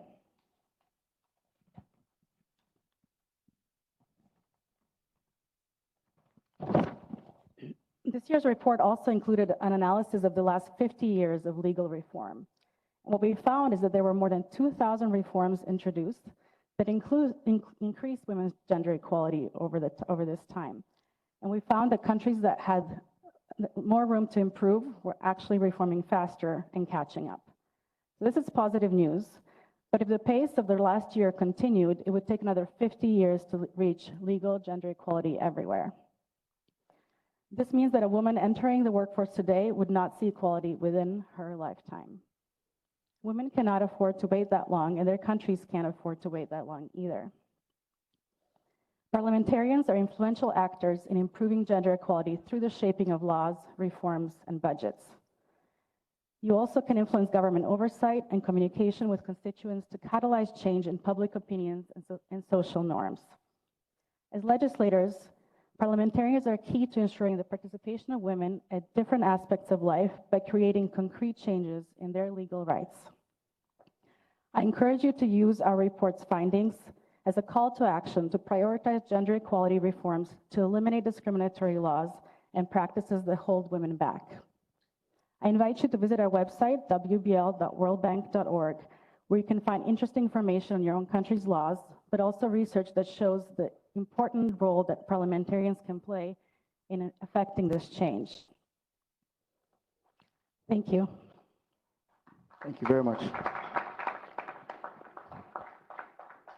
Rishi. Unfortunately, I can give you just 3 minutes because of time. Good morning. It's a pleasure and a privilege to be with you. Thank you so much for the important work that you're doing. As the Honorable representative from Ghana said, I am from the IMF, and we have been implementing a gender mainstreaming strategy. Let me make 3 points. The first is empowering women economically is macro-critical. As my colleagues have said, what this means is this leads to higher GDP. It obviously implies that it leads to improved fiscal outcomes, more revenues, lower debt, better sustainability, and so on. The colleague from Ghana initially said that he has 65% of his constituents who are women. And if we think about the sequence of shocks that have been hitting the global economy, the question arises, how can we build resilient economies? How can we build resilient communities? How can we build resilient people if 2/3 of the population, or more than half of the population generally, is left behind? So there's clearly potential. There's clearly the need for impact. And there's a need to address the impediments that get them there. So that's point number 1. Empowering women is macro-critical. It benefits not just the women. It's not just the right thing to do. It benefits societies as a whole. The second point is there are a variety of barriers. Even though gender disparities are prevalent across countries, the specific barriers that prevent women from achieving their potential differ by country. So if you want to build solutions that are not poor solutions for poor people, they have to be tailored to the conditions of the conditions that are prevalent in the countries. It may have to do with legal impediments, so lack of access in the laws. It may have to do with education and health, which were mentioned. It may have to do with financial access. And we know that there are a lot of women who do not have similar access to collateral, similar access to assets, and that has implications in terms of the credit that is available. It may have to do with fiscal policy, the design of fiscal policy, which has to do with points that were related to the care economy, but also to taxation. Taxation of individuals versus taxation of families that can be an impediment to female labor force participation. It can have to do with spending issues. It also has to do with leadership.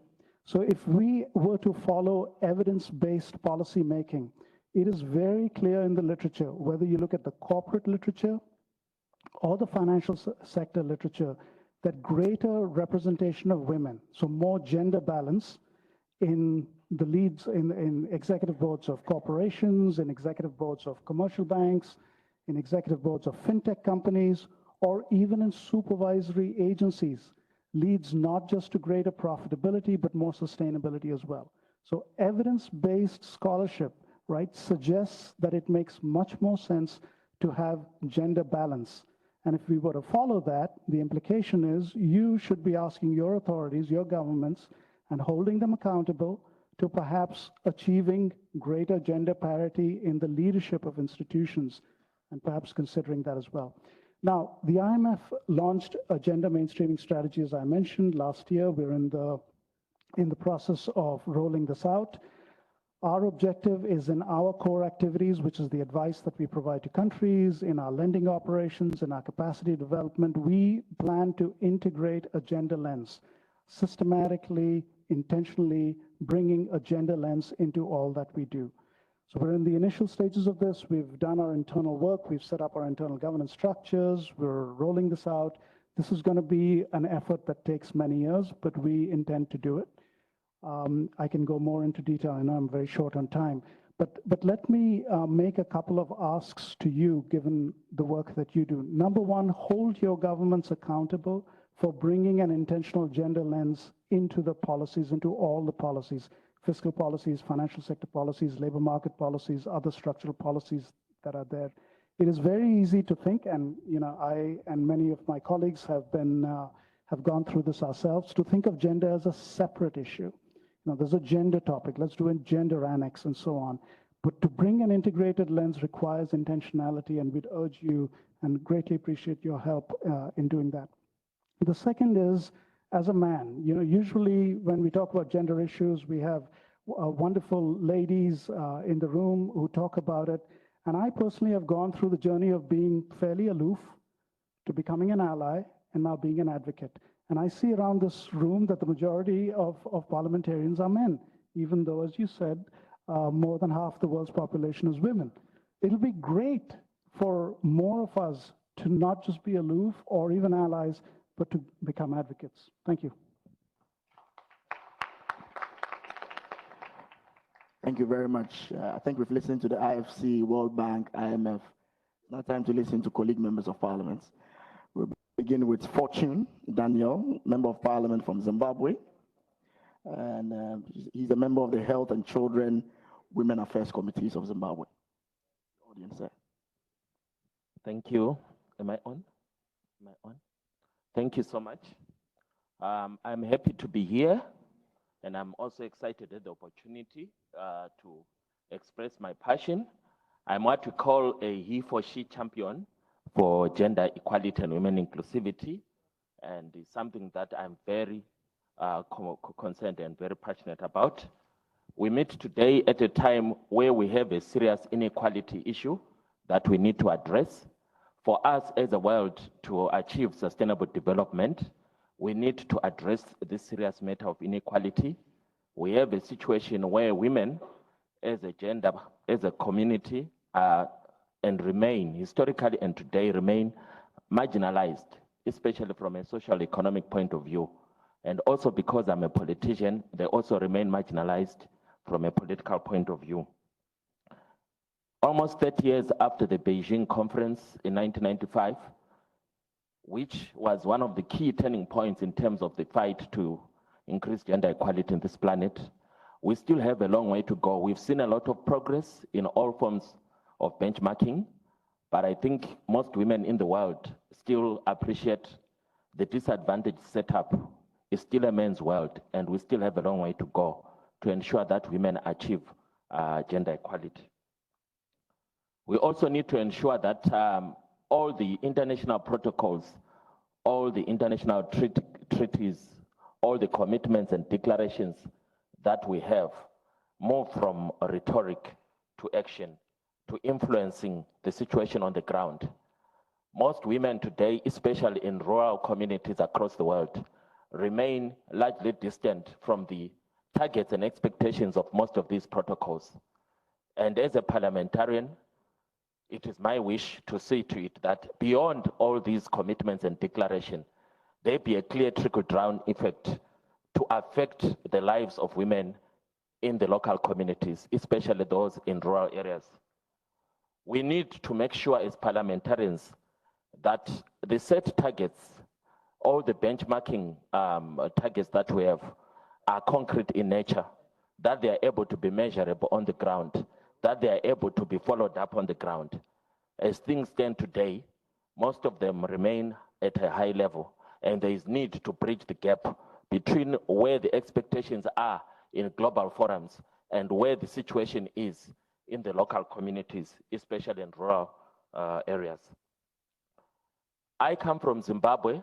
It's one of the countries that is still patriarchal. Most of Africa remains patriarchal, but one of the most important things is that there is a clear effort, not just from the government of Zimbabwe, but from the people of Zimbabwe. As a parliamentarian, I need to highlight the fact that we do have a constitution, what we call the 2013 constitution, which clearly sets out the national aspiration to achieve gender equality. And in the last 10 years, we've seen Zimbabwe move as a country towards promotion of gender equality and women inclusivity. Most of the reforms we're seeing in Zimbabwe are coming in the political spectrum, which then creates the foundation for change, whether socially or economically speaking. And this allows women to have a clear springboard for inclusivity in the country. For example, apart from the benchmark that comes from the Constitution of Zimbabwe around achieving 50% gender equality, we have seen the Parliament of Zimbabwe take the leadership role and the responsibility in promotion of gender equality and women inclusivity. The National Assembly, which is the lower house, does have a quota system that affirms women as politicians. We know that in Zimbabwe, most of the registered voters are women. Most of the active political participants in elections are women. But the problem is the candidature system is mostly favoring men. So most of the candidates in our elections are males and they are men, and women remain excluded in the process. So we actually have allocated in the lower house, in the National Assembly, a quota system. Out of the 10 provinces in each country, we use a proportional representation system in which we have 60 women included in the parliament, so through the proportional representation system after the elections. We've also made sure that in the upper house, in the Senate, where we are using what we call the zebra system, where we are using proportional representation, and each political party, before the elections, they submit a list of candidates, of which the first person in that list is a woman, and the second person is a man. That allows the upper house, or what we call the Senate in Zimbabwe, to have almost 50% gender representation, and that allows women in Zimbabwe to almost fully have that 50% allocation in the upper house. We've also done some reforms of late. In local government, we recently introduced a constitutional amendment that allows for a 30% quota system for female councillors to be added after the election using the proportional representation system. This new system will be applied in the forthcoming elections. We're having our elections in August 2023, and it will be the first time that we actually try to increase the number of women councillors. The constituents that I represent is one of the worst examples when it comes to women inclusivity. In this current parliament that is about to end, we have 17 councillors from my constituents, of which 14 are males and 3 are females. So that's the gap that we need to achieve. And we are hoping that after August, we'll have a clear increase of number of female councillors in my constituency. We've also made sure that we have included a youth quota system, and we are hoping that using that quota system of an extra youthful person per province, more female politicians, young politicians, will be included after the elections. We know that the average voter in our country's voters roll is about 18 to 19-year-old female voter. So they are the ones who are most excluded when it comes to leadership. So there is opportunity for us to affirm the youth, especially the female youth. We've also come up in the National Constitution with what we call the Zimbabwe Gender Commission. And it's a very turning point in terms of coordinating a national approach towards monitoring progress around gender equality and women inclusivity. The Zimbabwe Gender Commission has been in existence for almost 10 years now, and is playing a very key role in the benchmarking the progress that Zimbabwe is having towards promoting gender equality and women inclusivity. Okay, so we look forward to seeing changes, especially through another important player, which is the Ministry of Women Affairs. We have a Ministry of Women Affairs in Zimbabwe, which has also been involved, including in coming issues such as women economic empowerment, where what we now have is what we call the Women Empowerment Bank. It is still fairly new. It still needs to do a lot to empower the local community in terms of the women, but it's something that Zimbabwe has come up with in order to increase gender equality. Thank you. Thank you so much. Thank you very much. That was a very detailed submission. We have a last one from our colleague from Madagascar, and I have to take my time in mentioning the name, Rakoto Malala. I got it right. Thank you. Thank you. Yeah. Je suis ravi d'être avec vous tous à ce forum. I'm very pleased to be here with you at this Global Parliamentary Forum. It is an honor for me, and I should like to thank you very kindly and very warmly for this invitation and for your organization and what the World Bank and IMF have done for countries around the world, for our countries.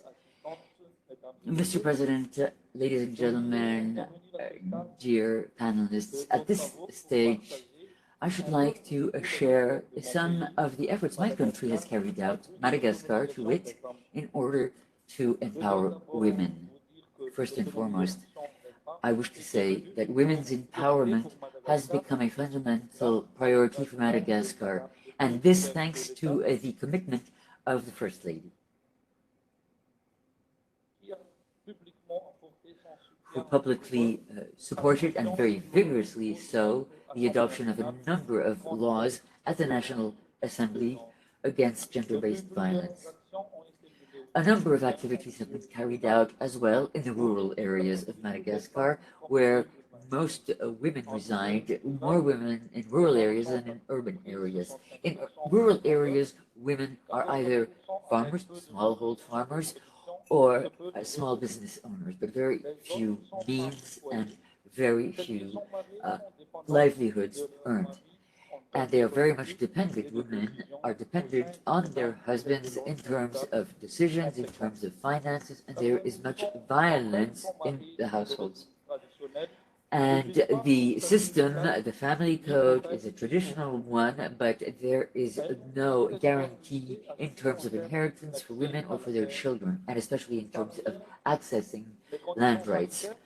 Furthermore, health conditions are very precarious in my country, and women suffer from malnutrition, and access to drinkable, potable water, safe water, is a veritable problem.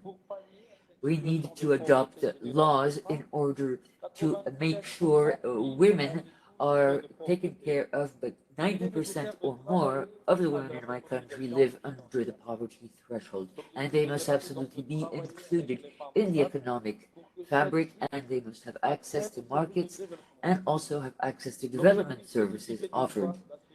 First and foremost, a prime objective would be to ensure for women sufficient income, access to jobs, and especially remunerative work and individual and collective work as well.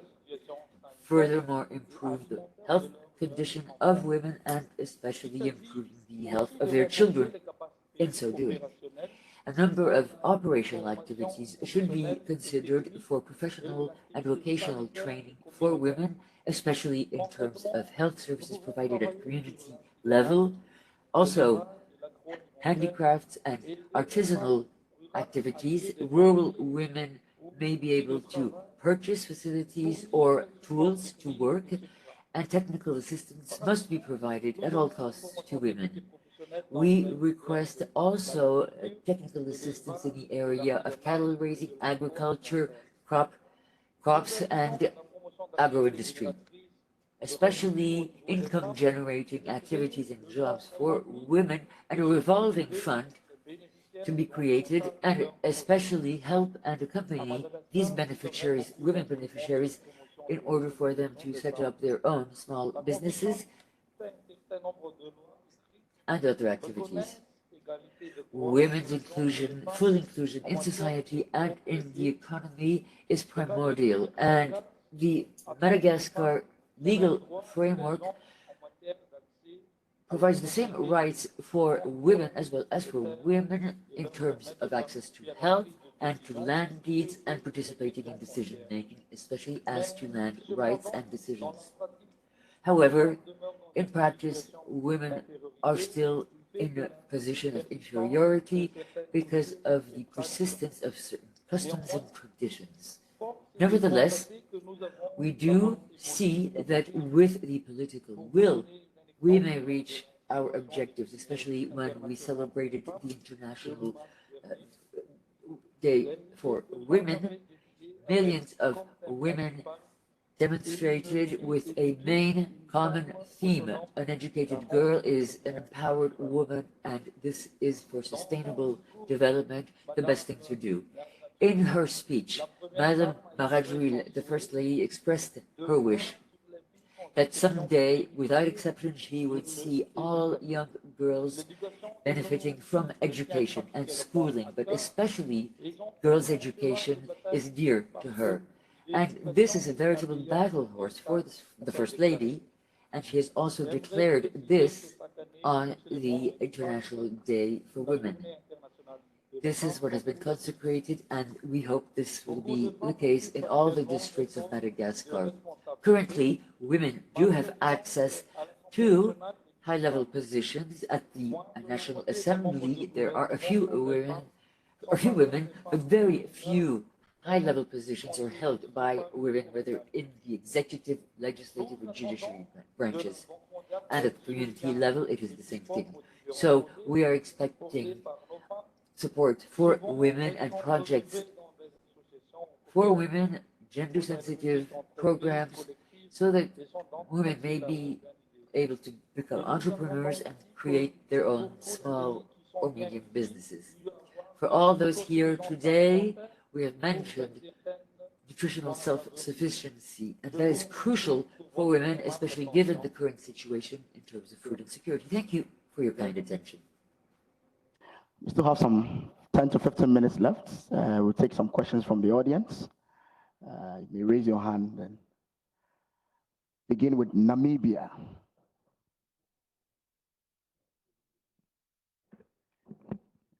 Thank you very much. I was triggered to partake in these sessions because the session speaks of a very important sector in our society, which is women, and women need to be supported and empowered. If we are not going to do that, we will not do justice to our own sisters and mothers and aunts. I want to demonstrate that from the organizations of OACP, we have demonstrated by putting up a women president last year. Specifically came from Southern Africa, where Namibia is also part of Southern Africa. I want to challenge my colleague, Michael Gutha, a veteran politician from the European Parliament, that their next president should equally be a woman, because we are a joint parliament with the European Parliament. Thank you very much. We have limited time, so just go straight to the questions. I'll plead with you. We do Kenya, Ivory Coast, Algeria, and Senegal.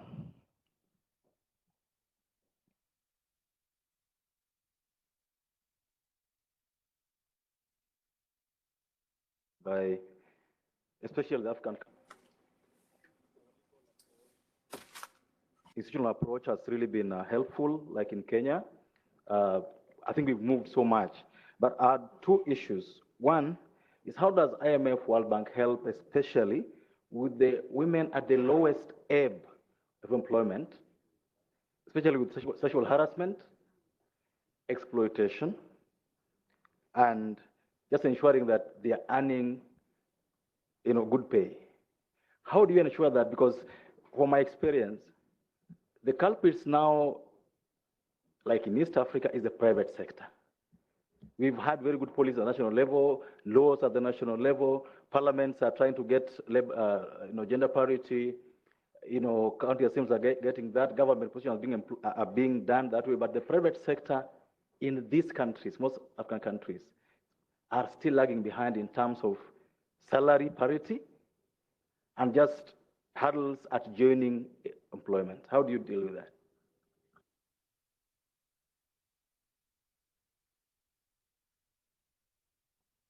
Algeria.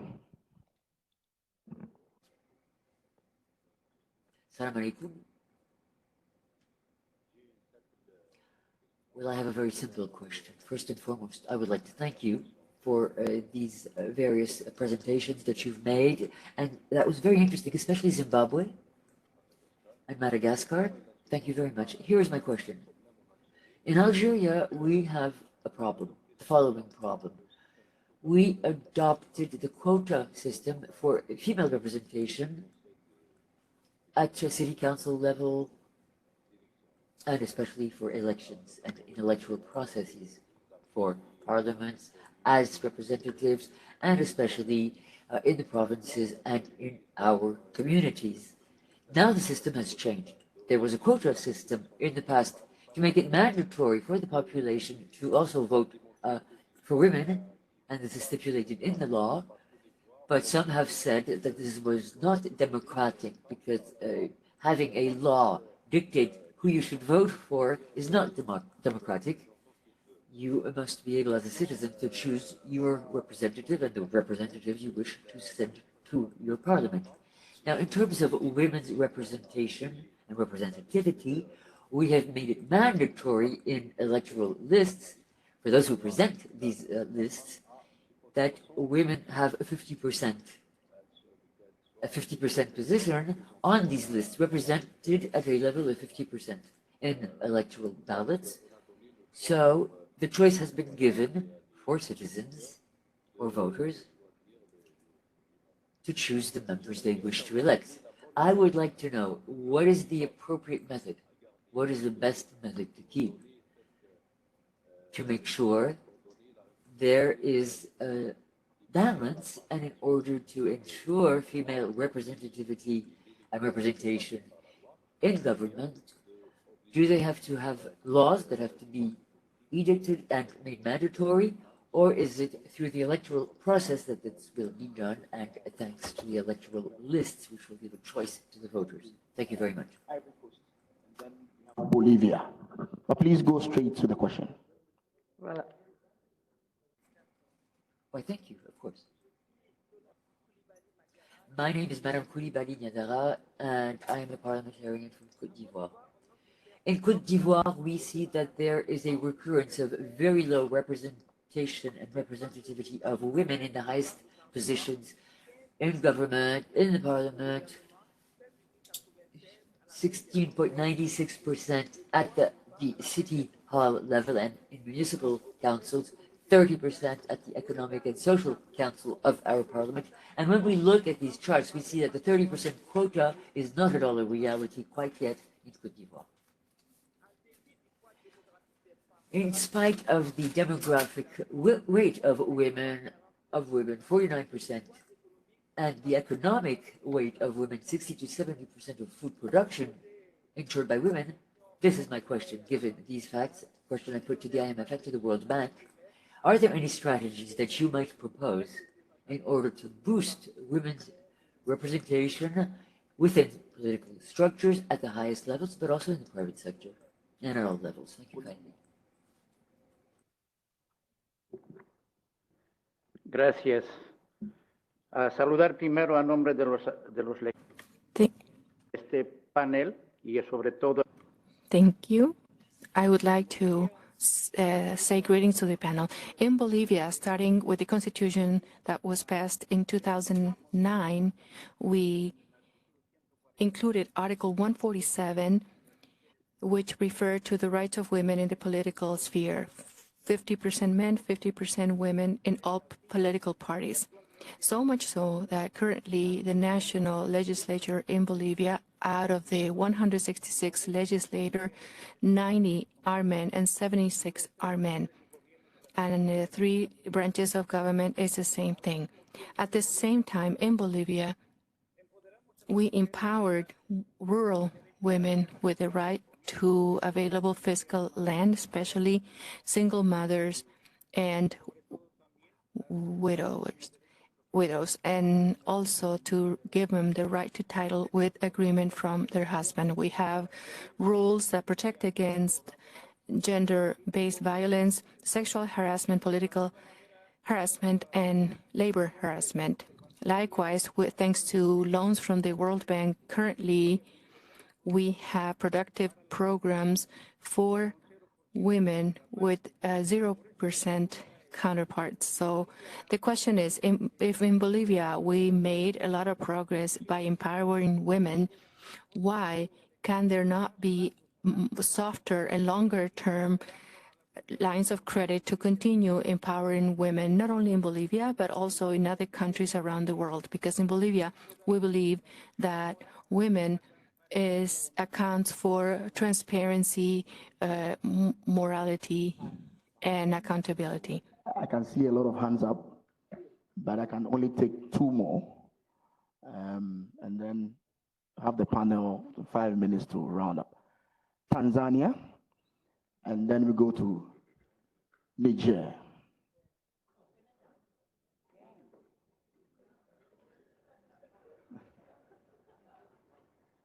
I know this is a very, very interesting topic, but we have Tanzania, we have Niger,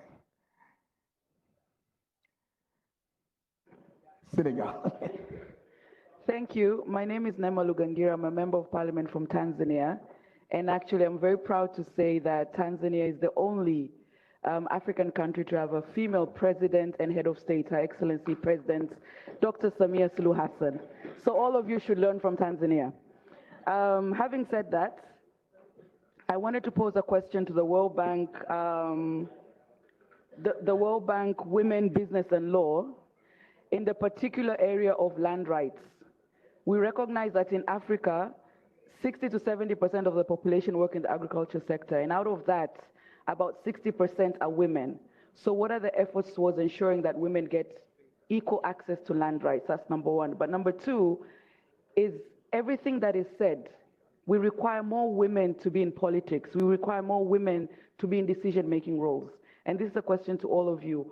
What is the role that the World Bank and the IFC can take towards increasing and strengthening the participation of women in political positions, particularly at local government level? Thank you.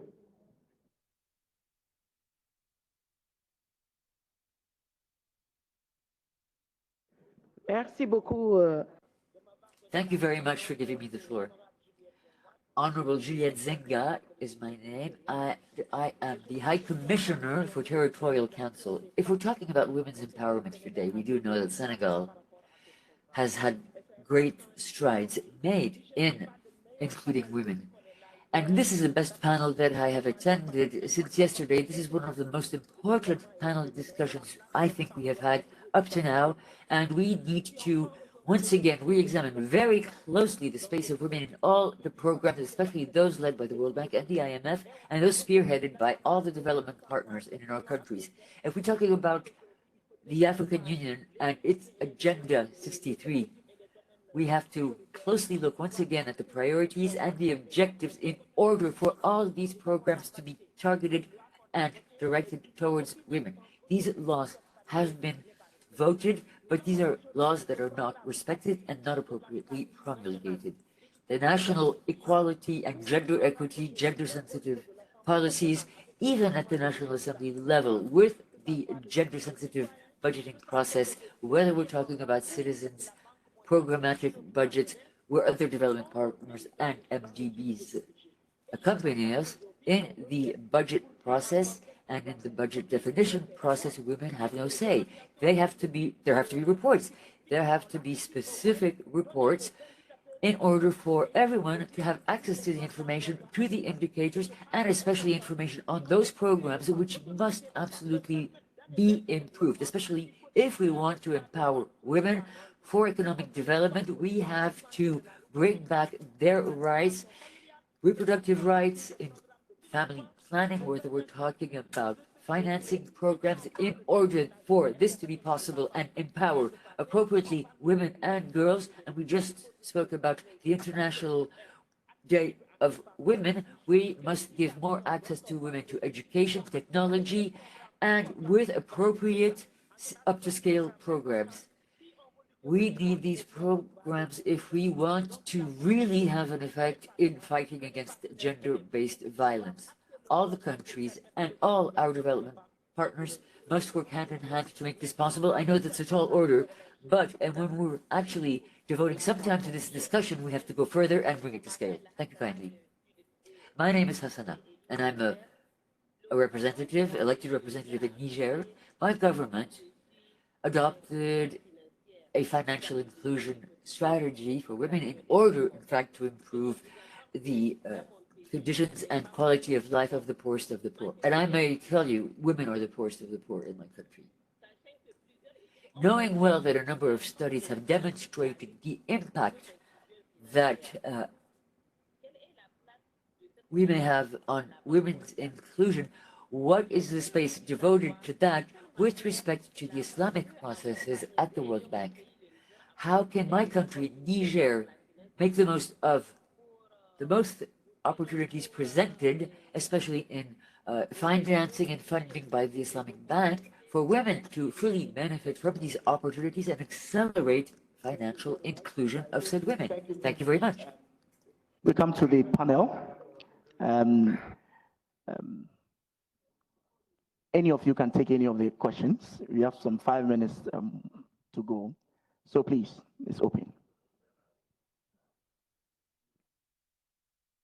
Thank you so much for your excellent remarks and questions, and also for the passion to the topic of empowerment of women. So I would maybe respond in 3 ways. One, around the question how to bring women into higher level positions in government and elsewhere.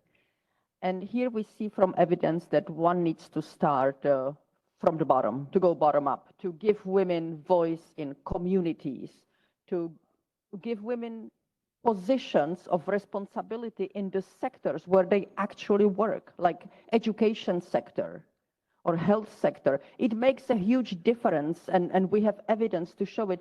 When the school principal is a woman, it empowers whole generation of girls, and it makes them dream bigger about opportunities ahead.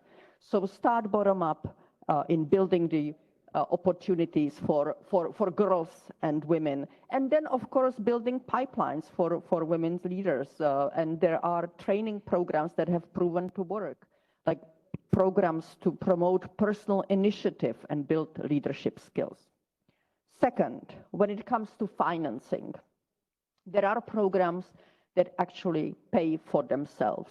Programs giving women a bit of grant, bit of credit, mentoring, technical assistance, so that they can boost their livelihoods and develop their own entrepreneurship opportunities and give them access to credit. And this pays for itself. There is evidence that for financial institutions, it pays off to give credit to women. However, there are programs that really require government financing. As the Honorable from Senegal mentioned, programs to support reproductive health and access to family planning services, and to empower girls through schools, through education, and further opportunities.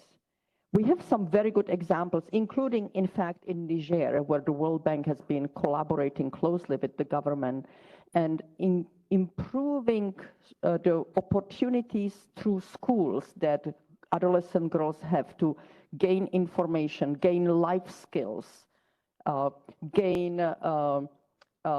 dreams for their opportunities. And these school programs also engage boys so as to shift the mindset among boys about the role of girls and the role of women in the community and in the society.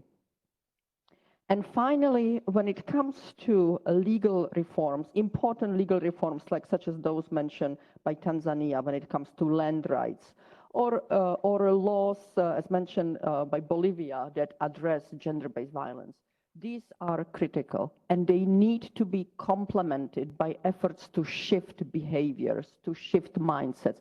Unfortunately, there are many countries where laws are on the books. However, the practice is not changing. And what we see is there is evidence that how these laws can be complemented. So, for example, engaging husband and wife together in land titling, engaging community leaders to communicate how it is beneficial for the whole family, for the whole household when the land title is done jointly for husband and wives. Similarly, engaging boys in schools to explain the dangers and the problems regarding gender-based violence. So combining legal interventions with efforts to engage influencers, media, and your own soft power in the societies, in the communities, to really shift mindsets toward more opportunities for women. Thank you. Thank you for these very thoughtful questions. I think access to land rights, gender-based violence, access to childcare and representation are all key issues that need to be addressed. In Africa, what we see is there's a lot of laws that still do not have equal inheritance rights, so that widows and girls inherit in lesser quantities. I think that is one of the key reasons that women have less access to land. But you raised a very key issue, which is the implementation of laws. We believe that laws are the first step. We need to have equality in the law, and these rights are human rights. But without effective implementation, without institutions and proper budgets and implementing regulations, and also incentivizing women to take these rights forward. So once you have a right, do you know about it? Do you know what to do about it? And are you doing something about it? This is what will really lead to change. And that's something that the Women Business and the Law team is investigating, and we'll present at our next report. We will be adding a new indicator on women's safety, looking at gender-based violence, a new indicator on childcare frameworks, and an entire index on implementation and practice of laws to see what can be done beyond changing the laws in the books so that women have equal rights, not just in the books, but also in practice. Thank you. Thank you very much. One point around bridging the gap between the high-level commitments and the situation on the ground. I want to encourage the Global Parliamentary Forum to continue setting up national chapters so that there is a much more country-level approach that allows countries to meet some kind of benchmarks, and also to ensure that the IMF and the World Bank and other similar global institutions are able to engage countries in a much more robust way. I see the model by the Global Fund of country coordinating mechanism, which is more of like a all-stakeholder approach. We want to see the IMF and World Bank incentivizing countries based on the feedback that they get from the different stakeholders in terms of meeting some of these commitments. We need a clearer push on the ground, and parliamentarians must be held more accountable in pushing some of these agendas, including gender equality and women empowerment. So Global Parliamentary Forum, let's push harder for country-level presence and visibility. Thank you. Thank you. IMF. Yeah. Thank you very much. Maybe I can just address a couple of comments that were made on vulnerability of people, especially of women at the lower end. So here there are multiple instruments. The most important is targeted social assistance, so design of targeted social assistance that can get to them to make sure that the resources get to those who need it.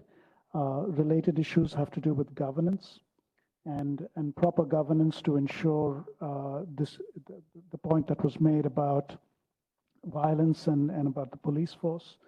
So that for us, we would put that under the category of governance because we don't go into the granularity of each line ministry and what they do.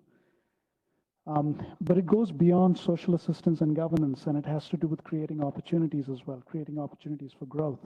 And this tends to be a multi-layered dialogue across multiple policies, including access to collateral, access to finance, but even issues like labor markets, which can allow people to step up the ladder, so to speak.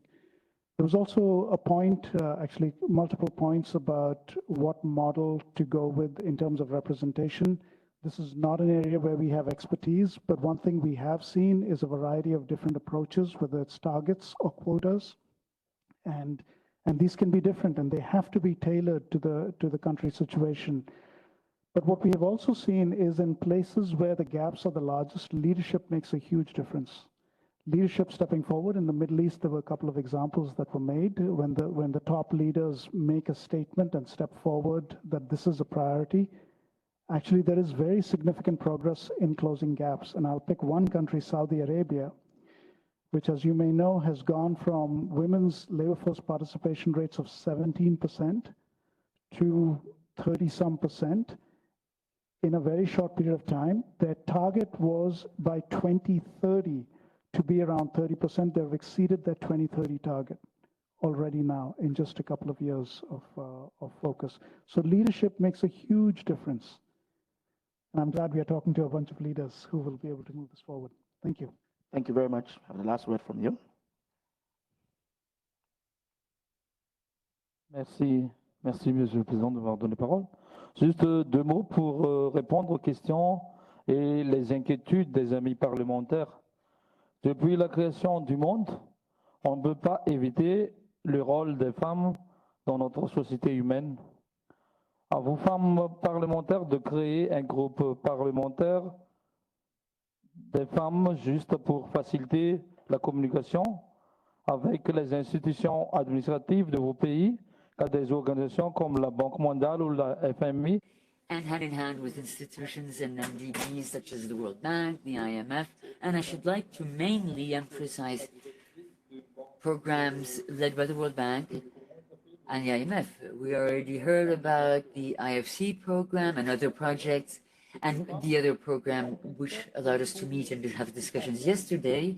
All the countries present here today and all these people here in this room representing women are called upon, and we must come up to the table, come up to the plate, hand in hand, and I should like to make this plea to all my parliamentarian friends to fight to empower women and all work together to do so. President of the IFC.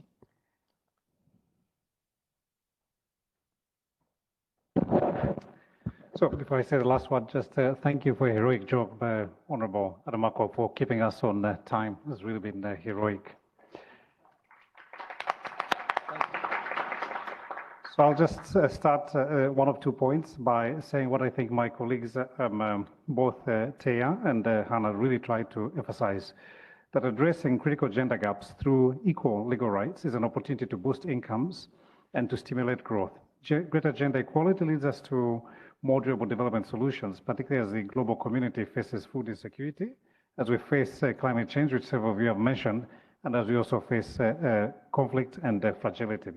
I think the second point was my colleague from the IMF gave us a wonderful way to, just some wonderful takeaway, transitioning from aloof to ally to advocate. So I think we all have a collective power when we partner together. So looking forward to advancing this agenda with a particularly powerful constituency. Thank you so very much.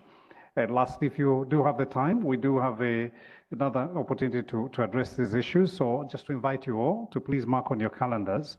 We will be having this Thursday an event in the World Bank Atrium at 4 p.m., an event on empowering women as entrepreneurs and leaders, which will be addressed by our President of the Bank, David Malpass, the IFC's Managing Director, Maktar Diop, which will also feature the CEO of Goldman Sachs, the Finance Minister of India, Melinda French-Gates, and also Professor Aji Busudieng. They will address a lot of the same issues we've had, so please welcome all. Thank you. Thank you. Thank you very much.